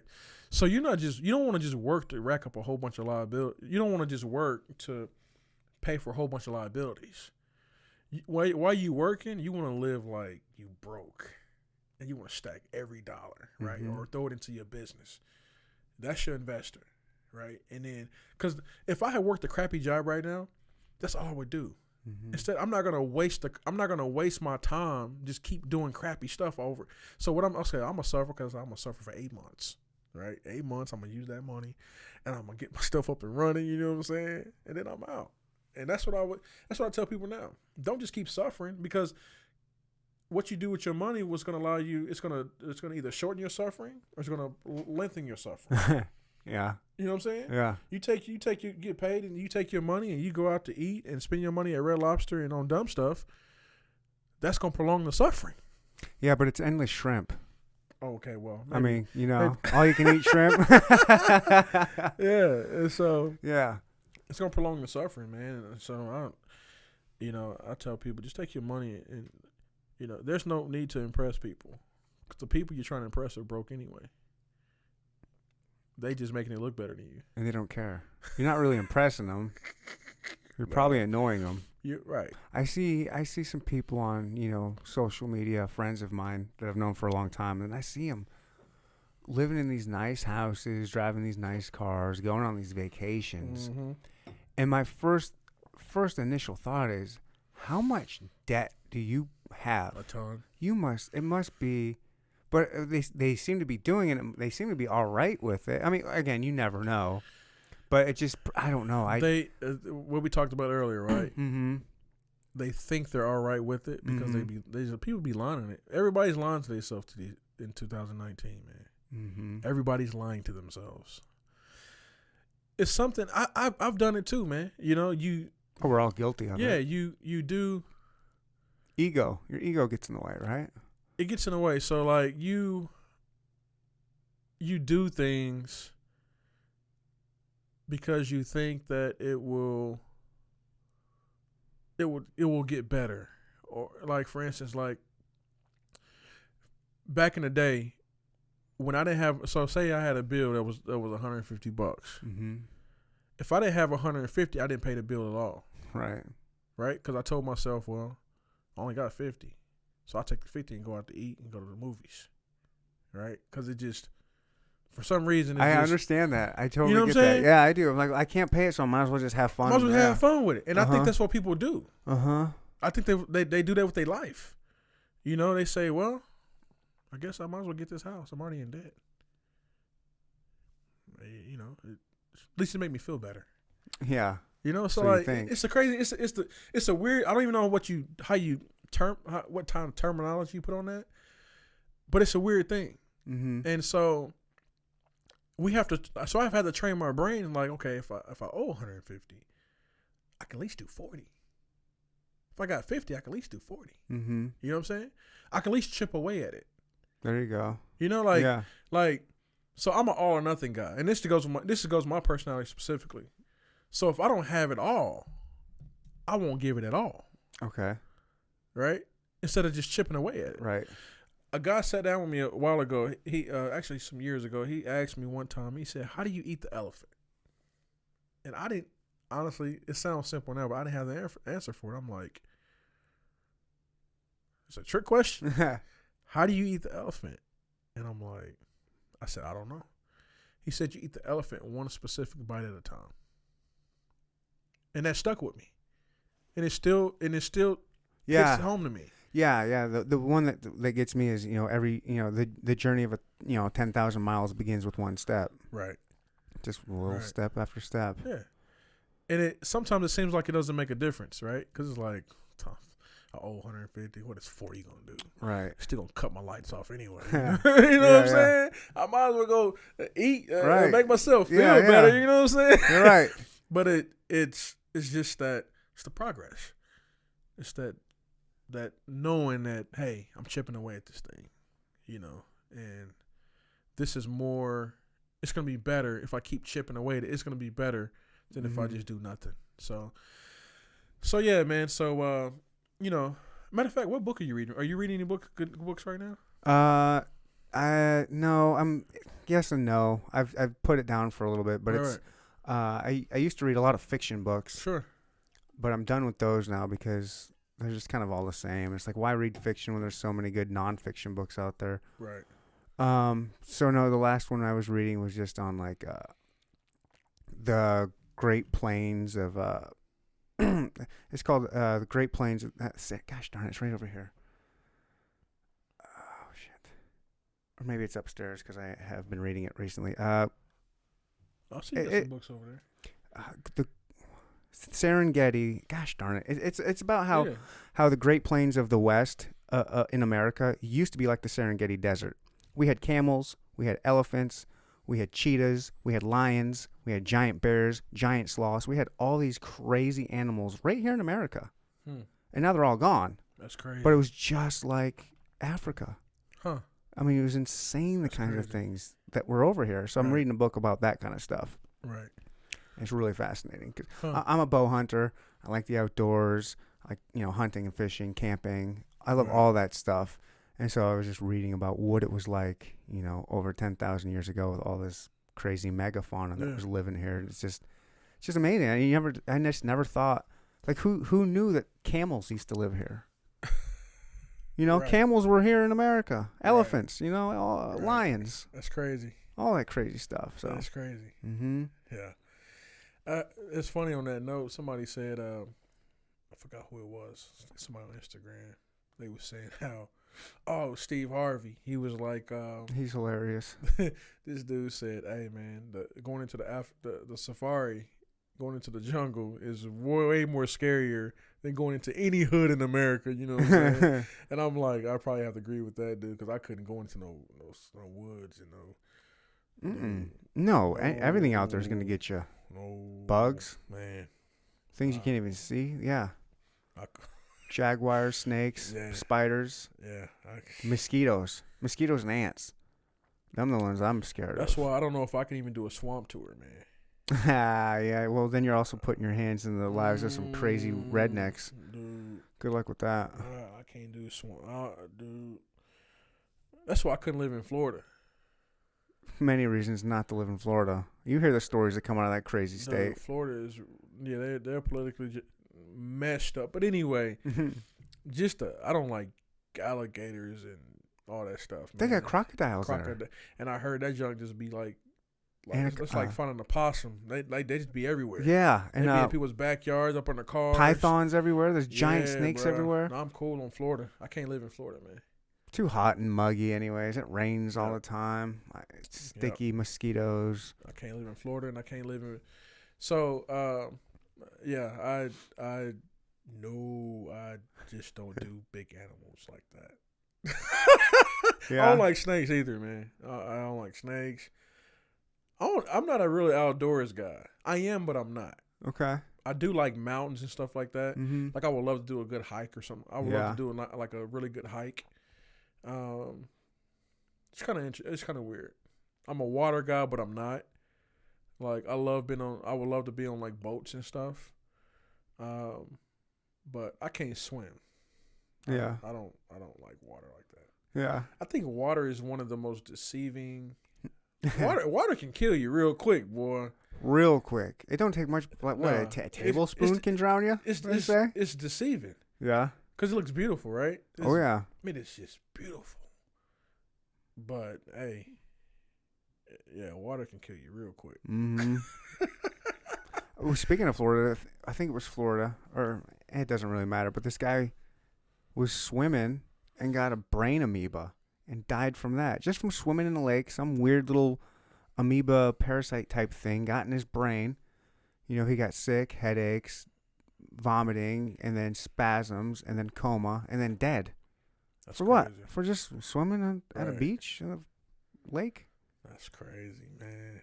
Yeah, it's Then you go to the ocean, you got a whole other thing to worry about. All kinds of stuff. Jellyfish and sharks and yeah, coral, it's, whatever else. Yeah, Riptides. I can't do it, man. Yeah. That junk is. We don't need to do it, thankfully. Right. Yeah. So I just stick. I stick to the coffee thing, man. It's working for you. Yeah. Kinda. It's kind of an interesting place to have a coffee shop, isn't it? Down on Troost. It's funny you brought that up. So that's been the every interview I've done or article or whatever. That's been the conversation. Okay. It is. Number one, Troost is considered the food desert. Yeah. In Kansas City, and literally There are some good spots. There's some hidden spots on Troost, though. it's some hidden spots, but it is But yeah. it is a food desert, Right. And I think anybody who's put a cafe or restaurant or tried to do anything food related on Troost would tell you the same as it relates to sales. Mm-hmm. Because there's certain times of the year that I've learned. I've only been there a short while, but it's definitely we've had to adjust quite a bit. Been on Troost, and one of the main things is when I came back to Kansas City from LA, I wanted to. I knew I wanted our coffee concept to be in Kansas City. Mm-hmm. I wanted it to work in Kansas City, and I felt like if it worked in Kansas City, because Kansas City's kind of hard in a way. Mm-hmm. It's tough, on concepts and on food and all that stuff. It's the Midwest, yeah. It's the Midwest. It's a little bit more conservative. Mhm. So, I thought if our concept worked in Kansas City, in Midtown, then it would work anywhere, and it's proven to be true. Mhm. So, east side of Troost, racial dividing line between on Troost, the west side is more affluent than the east side, and we're right on that border. So we're 41st. So that used to be the Urban Cafe. Urban Cafe, they used to be at 41st and Troost, and when they moved, we took over the space, and a lot of people said your concept won't work there. It's the income is low. Coffee in the urban community that doesn't really go together because it hasn't went together in recent history. Has it been tried very often? No, Yeah. So how can they really say that? It doesn't seem like it's been tried that hard. exactly. So we're breaking a lot of barriers. We're Breaking a lot of stereotypes. Yeah. Anyways, yeah. a lot of stereotypes, a lot of barriers. So yeah, man, we put that coffee shop there, and our coffee's not cheap. So that's another thing. Mm-hmm. Maybe your prices are too high. This and that. It's like, well, for what we put in our coffee, because everything in our coffee has added health benefits. We put a lot of stuff in our coffee. Even a lot of our made-to-order drinks, they have like turmeric and cinnamon and avocado oil, hemp oil, CBD, a lot of different neat things that we put in our coffee. Grass-fed butter, and that junk ain't cheap. Right. And so, when you leave our shop, you'll be paying at least $6, $7, $8, $9, sometimes $10 for a coffee. That's like the works. Yeah. Yeah. And so to do that right there, I think it's just been crazy to be able to get away with a $10 cup of coffee on the east side of Troost. I think that's saying a lot about what we're doing. It really is. Dude, I know. a $10 cup of coffee. Dude, that's a hard sell anywhere outside the plaza. You know what I mean? That's and people don't realize and so people don't realize that. So like when you come into our shop and we do a lot of business. We actually run a pretty large operation. And so and our sales are decent considering like our concept. And so when you go to other coffee shops, you'll see them packed out the door, yada yada. When you come to our coffee shop, you don't see you generally don't see like it's not never really packed. Mm-hmm. We have steady business, but it's not like Right. people lined out the door. Mm-hmm. Number one, people don't know about us, and number two, it's our coffee's $10. Right. So considering it being $10, number one, we're gonna have less customers, but the ones we do have, they're loyal. Right. And slowly but surely, more people are finding out about us. And you're not going to get that coffee anywhere else. You're not gonna get it anywhere else. You know, that's the cool thing. It's about a niche little coffee, so you can get away with $10 because you're not going to find that anywhere else. Find it. So, a wise word to people who are listening: if you have a product that's in demand, raise your prices. Right. Raise them, because we don't do a lot of food. We don't do anything else. You guys are pure coffee?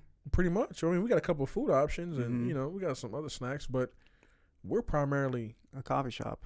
We're not. I mean, Starbucks got they got a whole bunch of other stuff. They got they got stupid shit. They got a whole bunch of other stuff, right? Lollipops and cake pops. Come on, man. What is this? We have mastered. We have went all in to provide the best cup of coffee that a human has ever tasted.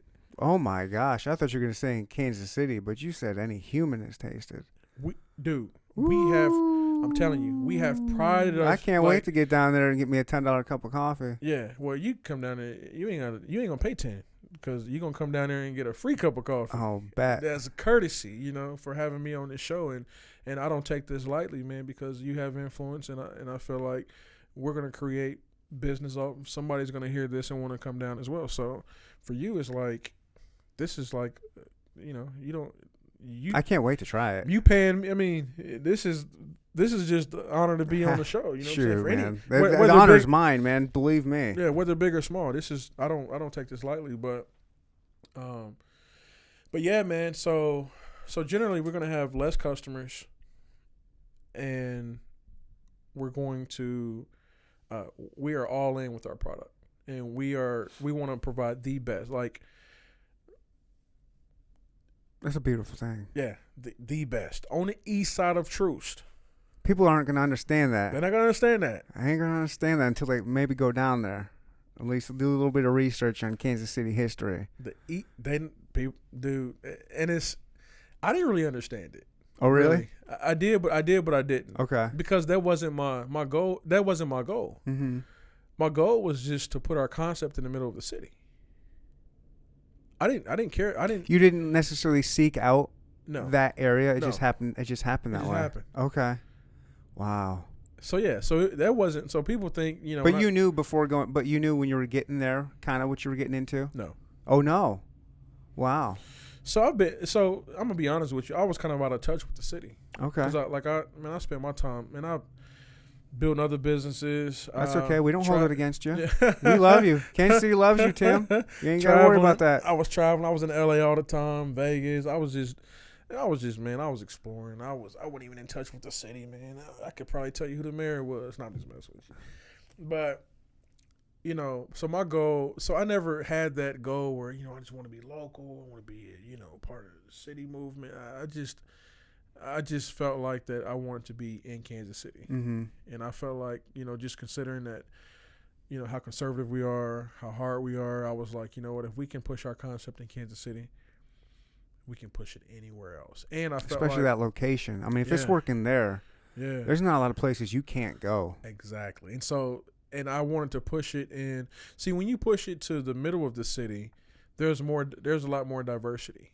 Mm-hmm. Versus putting it an Overland Park or Lee Summit or because it's just kind of and plus we wanted to get all our kinks out before we went to a suburban community, because when you go to a suburban community it's a lot different because the stakes are a lot higher, because there's a lot you have to do to keep that customer base. You got a lot of dumb white women out there, and they're the worst. You don't have to say it, but I'm going to say it for you. I'm going to say it for you. White women are the worst. The bougie white chicks. This ain't just right now. It ain't hot. Yeah, it ain't hot enough. And so so we. It's all right, man. We get real on this podcast. So before we got into all that, man, we wanted to just kind of get the kinks Gotcha. out, solidify the brand, get apart. So what I did find out in Kansas City's, for any entrepreneur, if you in Kansas City, if you want to start a business or whatever, start it in Kansas City. The city of Kansas City has a phenomenal hub of people. They have so many neat resources for entrepreneurs. Like even with doing your podcast, like Kansas City would be a great place to go and to be a part of that Kansas City urban community because yeah, you're giving me goosebumps. Look at my hair. I'm getting goosebumps. My hair is standing up right now. You're just talking about that. Dude, Kansas City is so Kansas City's the shit. So supportive, bro. It is. They are. Like, I put a thing on my post the other day. Like, man, on Facebook, I'm like, Made in Kansas City did an article. Made in Kansas City Explorer. It's like the blog site for Made in Kansas City. I saw that article. Yeah. And I'm like, man, they are so nice to us because Made in Kansas City has a lot of leverage, a lot of influence right on the plaza. You know, the actual stores on the plaza. And when they came in and they made us look so good, like I'm like, man, Kansas City has been so good to us. Like literally, like it's crazy. That's awesome. It's crazy, man. But if Kansas City is a big small community, and yeah, I've been saying that. Yeah. And if you do that, if you on that entrepreneur wave, man, Kansas City is where it's at. Yeah. Forget all these other places. There's so many resources out there, so many too. resources. Everyone wants to help people out and collaborate and network. Man, it like literally like times 10. Like it's, and I find that you're not going to find what's happening now. And it hasn't always been like that. I don't believe it's always been like that. I believe that, through what the Kauffman Foundation has laid, the blueprint they've laid in the city as far as entrepreneurs. I think that a lot of businesses are moving. There's a lot of advantages now and grants and stuff for entrepreneurs, and a lot of entrepreneurs are actually seeking out Kansas City as a place to do business. A lot of new real estate is happening down in this. So there's just a lot of neat stuff that's happening. That if you are an entrepreneur, before you look anywhere else to plant your business, go and look in Kansas City. Yeah, you owe it to yourself at least. Come here and check it out. Check it out. And I mean, that's why we're opening up our second location in Kansas City. Where at?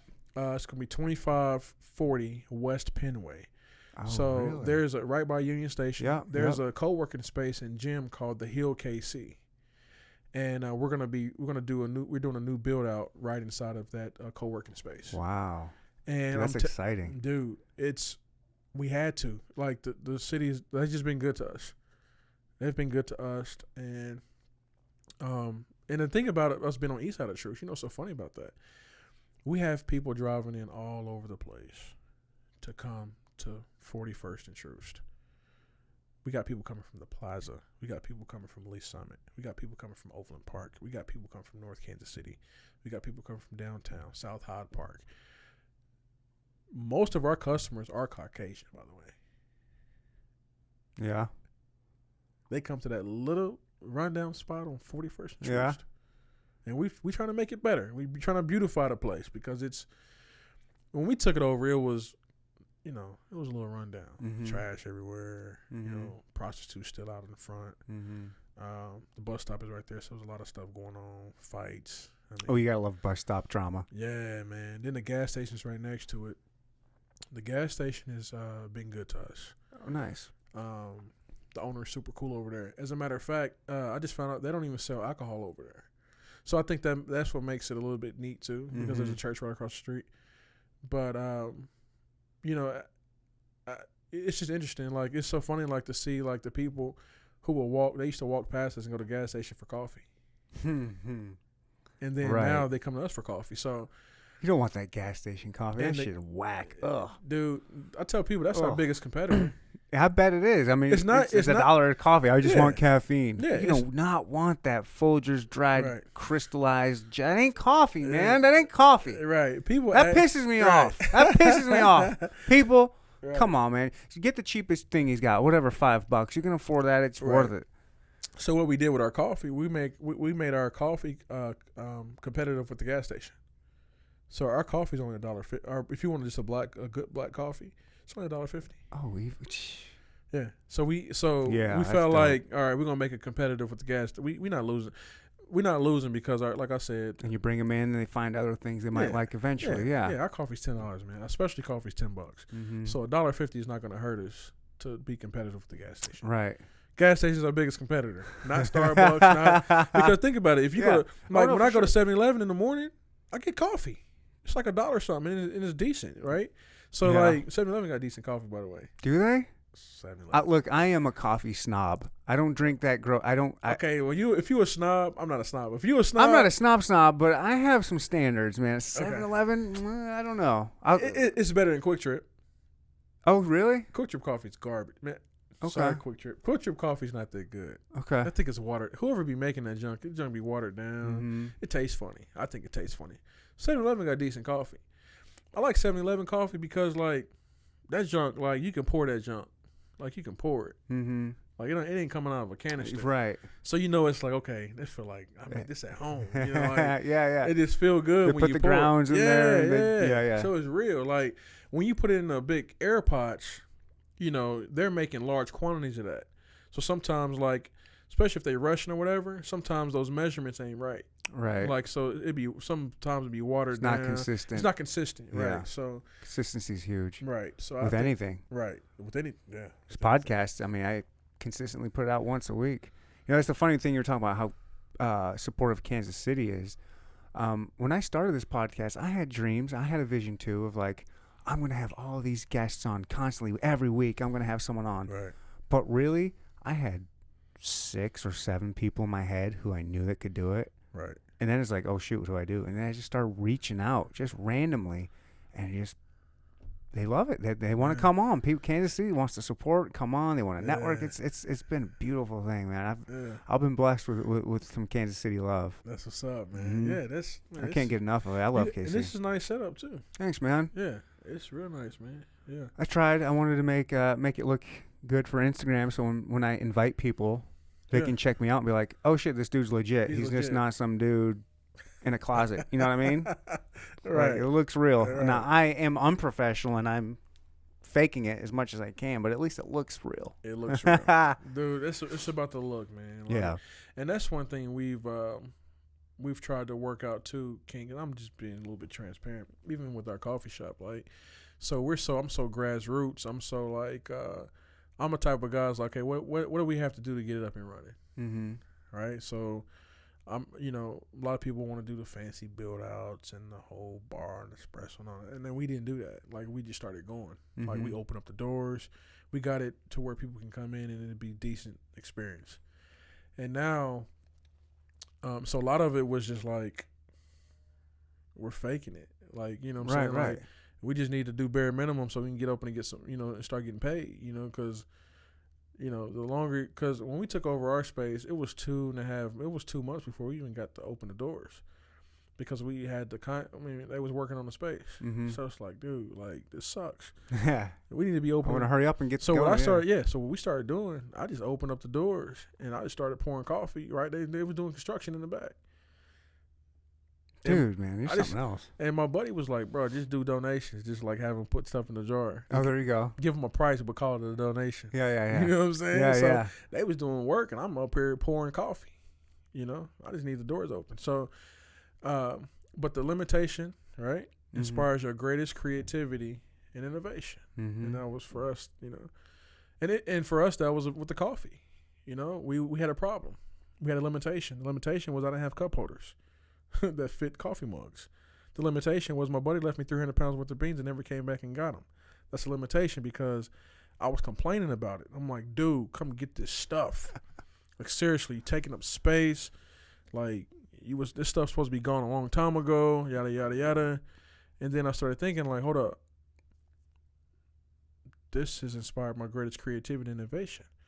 Because if it wasn't for that, I wouldn't develop the product. If it wasn't a product, I wouldn't be sitting here on this show right now. So, all of these little things coming together. It's like a puzzle. It's like putting together a big puzzle. And it's still going to keep going. The puzzle ain't ending. It's not ending. You're going to keep. Who knows what's going to keep little things happening? Yeah. Where are you getting your coffee beans now? Man, so that's a good question. Is it? I mean, I'm sure you're out of those 300 pounds. Man, so we get them from 3 different roasters, man. So this is a blend of 3 different beans: espresso bean, medium roast bean, which is like a Sumatra bean and then the Highlander bean. And we put them all together to get our flavor for our protein coffee. And so we just kind of use that as our base for our house coffee as well. So Caldi's coffee, we get our beans, our Highlander bean from Caldi's, and then we get our medium roast Sumatra bean from Blip Roasters. I've heard of them. They own the West Bottoms. Okay. They got the whole motorcycle thing. Yeah. And they got another location off of 30th and Troost. Okay. So they came second to Dream Muscle Coffee on Troost. Anyway, me and real good friends. So you guys are? Yeah. Okay. It's all good. Nice. You say he's sneaking in on your territory then. Nah, he's done a phenomenal job as it pertains to developing, putting his coffee around the whole motorcycle culture, and it's really neat. So if you're ever in the West Bottoms, I need to go. by Blip Roasters in the West Bottoms, and it's a phenomenal space. I need to go to the West Bottoms. I keep telling myself that because I keep hearing how I haven't been down there since probably, I don't know, 2001 or something like that. Back when like wrestling was down there at Kemper Arena. Oh, you know what I mean? You need to go walk into the Kemper Arena. I know. People keep telling Hy-Vee Arena now. It looks dope. I did a tour. I'm real good friends with one of the guys who run that space, but he took me on when they had just got the go ahead to let people in before they was even done doing construction on it. He took me up and through there, man, and it's nice. It looks awesome. It's sweet, man. And I can just go in and walk around. You can go in. I don't know if you can go in and walk around. But they got like basketball and stuff, right? You might be able to go in. Yeah, you might, because I think they got restaurants and all kind of stuff. Okay. So you might be able to go in there and walk around. Okay. Yeah. But man, it's so my last, as a matter of fact, the last event in the Kemper Arena, if I'm saying this right, was the football game. My last game in Kansas City. Oh yeah. We played out in the Kemper Arena. Wow. Against the Renegades. Okay. Oh, well, you didn't play for Kansas City? No, I didn't play for Kansas City. Who'd you play for? I played for a team in Wichita called the Wichita. At the time, was the Wichita Wild. Now it's the Wichita Force. And I played for a team out of Topeka called the Kansas Coyotes. Okay. So we used to come and we played the Renegades twice a year. And the last game was at the Kemper Arena. And so we played there. And after that, they was gonna tear it down or whatever. Mm-hmm. But I guess it got bought and re-renovated the inside and stuff. And the reason why, so for me, it was just a game changer because I knew exactly what it looked like in 13. I knew exactly like what it, and to go in there now, it looks like a completely different arena. Yeah, I need to check it out. They've put 2 floors in there. Yeah, that's what I heard. Dude, it's crazy. It's insane. I'm gonna check it out. I know I had a gal who has a podcast in Kansas City that talks about food and okay. It's like immigrants who have opened restaurants in Kansas City. Okay. And there's one. Her favorite one is in the Bottoms. It's I think it's a Korean barbecue. I'm gonna get my little sheet of paper because I have it right over here and pimp it because I want to check this place out too. Yeah.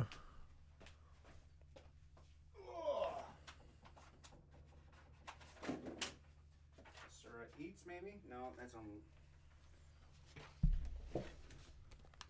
on. Sura Eats, is that Locust? No, wait. I'll find it here. Casey Pinoy. Okay. It's on 1623 Genesee Street, and it's Filipino. You ever have any Filipino food? I have not. I don't think I have either. But she said that's the best. One of her favorite. Yeah, it's in the West Bottoms.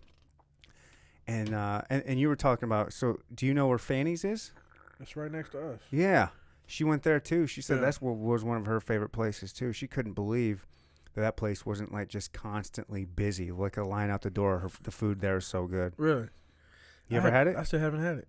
I need to get, they 2 doors down from us. Mm-hmm. West African food is what Fanny's is. Yep, they right next to us. I need to get down there. There's a lot, man. There's so much to do. everywhere. I want it, man. I got so many people I need to get to. Mhm. There's so many places I want. I got buddies of mine that own spots, and there's so many spots that I need to get to. Yeah. I've been running around, Busy man. And by the time I get to those spots, I'm like, I want to go home, So, but I think once things calm down next couple months, I think I'm just gonna do like once a week. I'm just gonna do like a.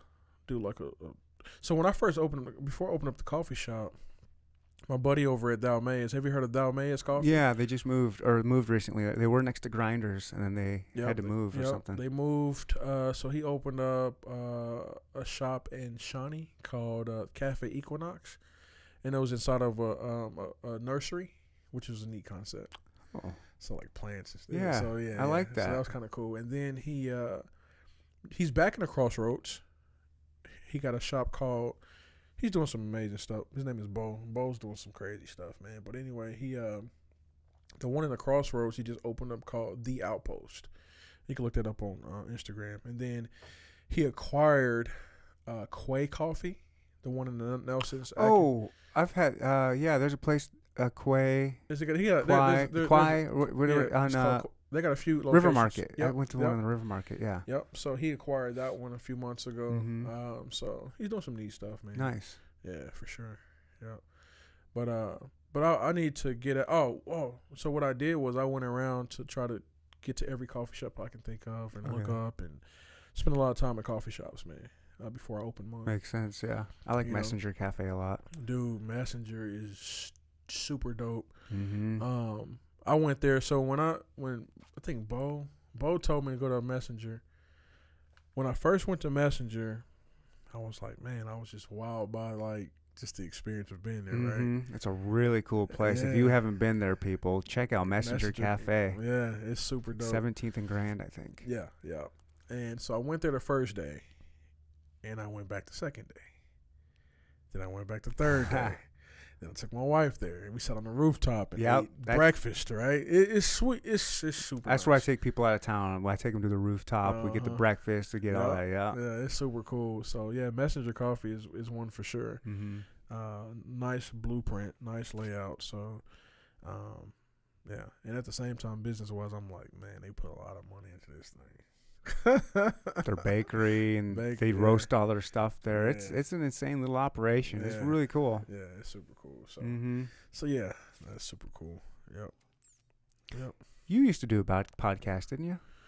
Didn't you try to start one? Man, I tried to start one. I hit you up when you first started it. Really? Mm-hmm. I didn't hit you up. I think I posted on one of your. I don't know. I remember reaching out to you when you first started. I think it was maybe your second episode. I was like, I see you, man. Keep it up. Huh? Yeah. That was a long time ago. It was long. So Well, 7, 8 months. I did So I started a podcast. So this is the background. So, I did a podcast. My first podcast was in 2008. I did my brother was in the music business, so we traveled all over the place, man. And so I had all these music contacts. So I started a podcast 2008. It was called Back on My Grind, right? And I started it with a was and we did that every week, man. We did a podcast every week. We had a different artist on every week. It was neat, man. We was up to like over 4,000 viewers every single week in 2008. And I stopped and got busy with football and all that stuff, man.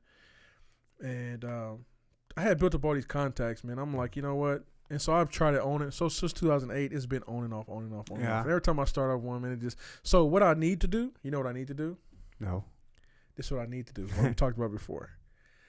I have to invest in it, right? I got to put my money up on it. Mm-hmm. So like, it's like what you doing here is what I need to do. So like, I thought about like going into as far as renting out me in the office space and turning it into something like this. That will literally force me, to do the podcast and it to be a business and it to really. So that's what I need to do. But yeah, I've been on and off because I haven't fully invested. Takes a lot of time. I mean, you got a lot of irons in the fire right now. Right. Maybe when things cool down or something. Yeah, but I think, well, it's one of the things, I think with podcasting, it's like even for where I'm at right now, I think that it would only increase my revenue, my bottom line. Mm-hmm. It's not going to decrease it. That's it's not for gonna, sure. It's not going to decrease it. Right. So I have to just do it in Yeah. faith, almost like in faith. Like, okay, this is going to enhance my business. Right. I may not, I'm like, okay, because my whole thing is, okay, I'm taking, because the whole thing is, okay, it's not paying anything. Right. Right. But it's like, but it is. And so sometimes it's like doing it in faith, almost like, all right, I just know that this is going to help me. Right. So I'm trying to get to that point. Yeah. But I will do one. I just gotta I gotta invest in it, and I have to just keep tricking myself. Okay. I never saw that first one. I just saw your ones. How long ago was it? 7 months ago, 8 months ago? I don't know. You did like a couple ones like in a. I did like. It seemed like you were on Troost or something, like in a tiny room or something. Yeah. So yeah, man. I tried. Yeah. I just wasn't consistent. Yeah. Yeah, I wasn't consistent, man. It's all right. So, I just remember you doing that. I was like, oh, I got to get this guy on. Yeah. Here we are this long later. It's crazy, man. Yep. Yeah. Yeah, I've been following you for a hot minute, man. Really? Yep. Huh, that's crazy. Mm-hmm. That, I'm just a lurker. No, I don't even know, man. So I told somebody the other day, I said, it's crazy how, I said,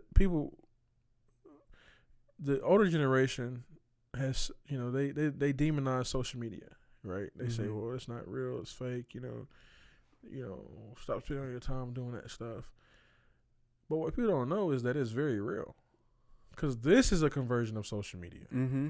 This is a result of social media. So yeah, 100%. it's very real. Oh, There are yeah. actually real people actually following real people. Oh, yeah. You know what I'm saying? So Yep. that's cool. Yeah, Kansas City's, the Kansas City Instagram community, if you will, is good like that. I mean, that's how I get 95% of my guests is through Instagram. That's what's up. Mm-hmm. So, folks, you need to get on Instagram. Please.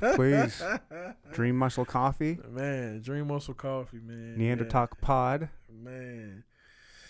Yeah, Dream Muscle Coffee. It's a little old shop on 41st and Troost, man. That's it. That's just the beginning. That's just the beginning. Heck yeah. Yeah, so it's crazy. It'll be interesting to see what happens over the next year or so, especially after open up the new locations, co-working space. Matter of fact, that would be a good space to do a podcast too. Yeah? Really nice space, man. When will that be open? So the 1st of September. Oh, geez, a month away. About a month. We're You ready for it? Man, we ready, man. You ready? We need it. We need it. I think it's gonna be good for our brand. This one's gonna be nice. The one on Troost is more community. It's more of a cafe experience. Mm-hmm. It's more gritty. It's more just homey feelish, Mm-hmm. whatever. The one at the Hill KC is going to be more in terms of our branding. It's going to be more of a more put together. Okay. It's going to be more I know what you mean, yeah. like a Starbucks Right. put together. Yeah, you know yeah. what I'm saying? Yeah. So it's not going to be as homey. I It's got gonna be you. more commercially. You know what I'm People like that down there, I think. Yeah. So Or they expect it. right. Right. So Mhm. it's gonna be more commercial looking. Still with the feel of like being personable, but the look of it's gonna be more put together Yeah. than Troost. Troost is just like it's a neighborhood cafe. They got that good coffee down there. Let's go down to the cafe, man. Heck yeah. So, and we got memberships over there too for local people in the community. What's a membership? $50. What is that for? Unlimited coffee, man.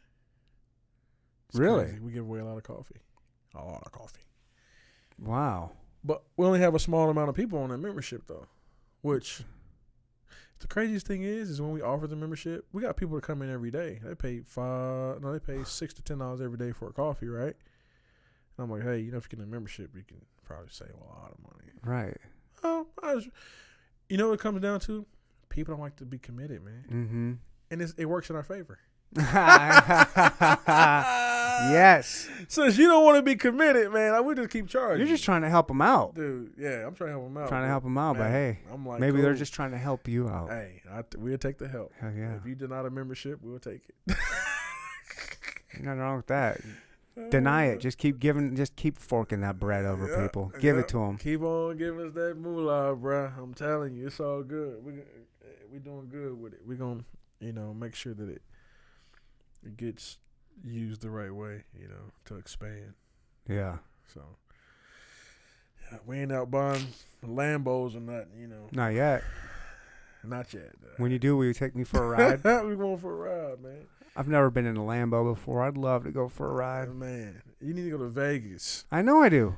And they got a few rental things on the strip, and you can go rent a Lambo for like $100 an hour or something like that, or $100 a ride, or whatever it is. But it's worth $100. I think it would be. Because it gives you that.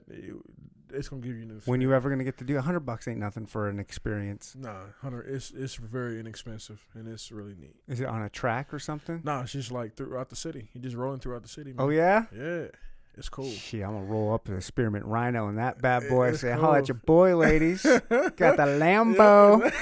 Let me get you on the podcast real quick. Right. Yeah. Yeah, that's what you gotta do. Heck yeah. Mm-hmm. You gotta run it and execute whatever business deal you're trying to do. In like 30 minutes, hey, I need this. Hey, we gotta have a meeting. Oh, that's true. Yeah, man. You know what I'm saying? Tom, hey, that's me out there, man. Yeah. Can we speed this along? I gotta get this joint back. You want to go on a 30-minute date? Yep. Why you? I got a business. Yeah, exactly. Got a business meeting. Yeah. Business meeting that could cost me a lot of money if I don't get this back. Right. Man. So yeah, man. We'll set a trip up to Vegas, man. Vegas is the next big thing. You can throw us. Do you have goals of getting DMC all over the place? Yeah, so I'm actually man, there's a lot. I don't know if I should be sharing it, but You ain't gotta share nothing, man. I ain't gonna twist your well, arm. so the next, yeah, so the next January 2020 is gonna be special for us. That's in like 6 months, and or less than 6 months. There's gonna be some neat things happening. Nice. And we're gonna probably be across. We're gonna probably be pushing our product to retailers across the globe. Oh, nice. So we've been working on something. Real I got special, you. man. So, I know what you're saying. and then also we have. It's not 100%, but we're 90% sure that we'll have a location in Dallas next year. Oh, cool. And so viewers, this could, nothing's 100% for sure, but there's a great chance we'll have one in Dallas. And then I've got listeners down there. Okay, right on. Yeah. And then we're going to have one in Vegas. So next year or two, my family and I will be moving to Las Vegas. So we could work on that market. Cool. Because the market is fit for, especially with us doing this whole CBD thing. I think it'll be, and CBD is underserved in that part of the country. Because people are focused on recreation. On the THC side of it, so right. we're going to hit them with the CBD. Nice. Yeah, so. Yeah, that's the next big thing is CBD's really been blown up. I had a CBD guy. I've had a couple CBD guys on. I had a pretty big CBD guy on about a year ago. And he's all over the country now, and it's just cool to see what the CBD game has been just blowing up with everything. Yep. I take it every day. I put it in my orange juice this morning. CBD is good. In my beer last night. Yeah, the CBD is there's a lot of it's good. I still believe that you do have to have a tiny bit of THC. Yeah. And more than the limit allows in Missouri. I gotcha. It's like 0.03% or something like that. Yeah, I think 10 to 20%, 10 to anything 20% or lower with CBD is just amazing. Mm-hmm. I think that combination does wonders for the body. Yeah. Now you talking 75 to 90% THC. That's when you just going cuckoo for Cocoa Puffs, man. That's the high, right? That's the high that everybody be looking for. But for the body to work how it's supposed to work, and for it to have the healing properties, if you take a CBD dominant strain with the THC less than 20% THC, dude, you have a very functional healing property. Really? Yeah. I'd never heard of that. Yeah, it's it changes the game. So another reason to go to Vegas. Yeah, so like that's been my story, man. Like, you know, I had a lot of brain trauma when I retired, man.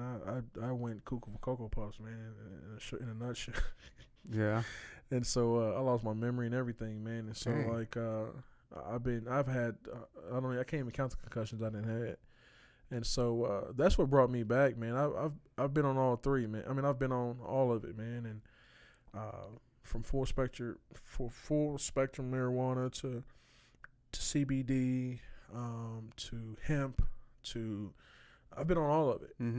And I found that CBD with 20%, less than 20% of THC works. You feel superhuman. You feel it has a superhuman effect. Wow. It's amazing. Wow. Yeah, and that's something you can't really find. So what I started doing, and the reason why I understand all this stuff is because not only have I been my own case study, but that's kind of how, and like another way, that's kind of how Dream Muscle Coffee was founded, upon just this whole research and development aspect of how coffee's a neuroprotector. So people understand, like, coffee changed my life. And not only did it change my life, but CBD changed my life. Some parts of the spectrum of marijuana changed my life. And there's another plant that changed my life that I can't talk about right now. Ayahuasca. I can't say. I'm just guessing. Oh, I don't know. Yeah. And there's a plant that nobody's ever heard of that I've been on since 2014. Oh, really? That we've been doing a lot of research on, and we've been testing, and we're going to announce a new coffee that is going to be probably one of the most expensive coffees you ever had in your life. And it's going to be one of the most powerful coffees you've ever had in your life. And it has to do with this plant. All right, man. I look forward to the cocaine coffee that's coming out, everybody. Nobody's ever done what we're about to do with this plant. Ooh, I can't wait. In terms of how we're going to use it with coffee. Nobody. I love a good surprise. Nobody, man. Ooh. So, when will that? You said 2020? 2020. So, I tell people all the time, like, and this is how it is, and this is how powerful it is. With this plant, if you said this person is going to die in 10 days, do you put them on CBD, full spectrum marijuana, or this plant I'm talking about? They're this plant. Wow. I'm not everything else can go. Wow. I will bet my life on this plant. Wow.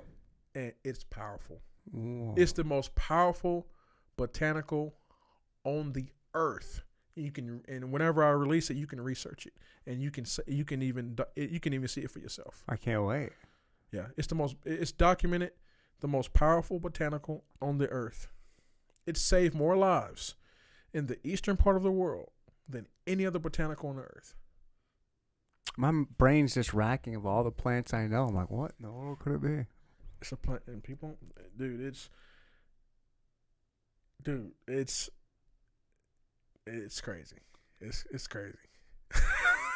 It's real crazy. So let's leave the podcast on a cliffhanger like that, guys. Is there anything you want to say? I want to give you this time to kind of pimp what you want to pimp, say what you want to say. This is like so your moment. We've gone like, how long we've gone? Almost about 3 hours, man. Yeah. That's crazy. Can you believe it? 3 hours? Hey. Mm-hmm. Well, thank you for being graceful, everybody. We just talking and all that good stuff. But anyway, if you're ever in the Kansas City area, please, we have a wonderful little shop on 41st and Troost. And all of our coffees, 250 calories or less. No gluten, no soy, no lactose. Everything we do has added health benefits to it. If you want CBD or hemp or any of those pertaining to your health, we have it in our coffee. We're not cheap, but we are economical for what goes into the coffee. You can also follow us on any social media, Facebook, Twitter, Instagram, Dream Muscle Coffee. Or you can search us on our website, drinkonecup.com, and you can hear a snippet of our story and find out more information about what goes into our product. And so I look forward to hopefully seeing you guys down, or if you have any questions, you can just hit me up on any of the social media platforms. And and this has been fun. I appreciate you for. I appreciate you. Yeah, this was awesome. Can I get a fist bump from you? Boom. Boom. Tim, Dream Muscle Coffee. Dude, thank you so much. Yeah, I appreciate you. Yeah, it's been fun, man. So everyone, thank you for listening. Thank you for watching. However you get this, don't forget to rate and review the podcast. And we out. We out. Peace.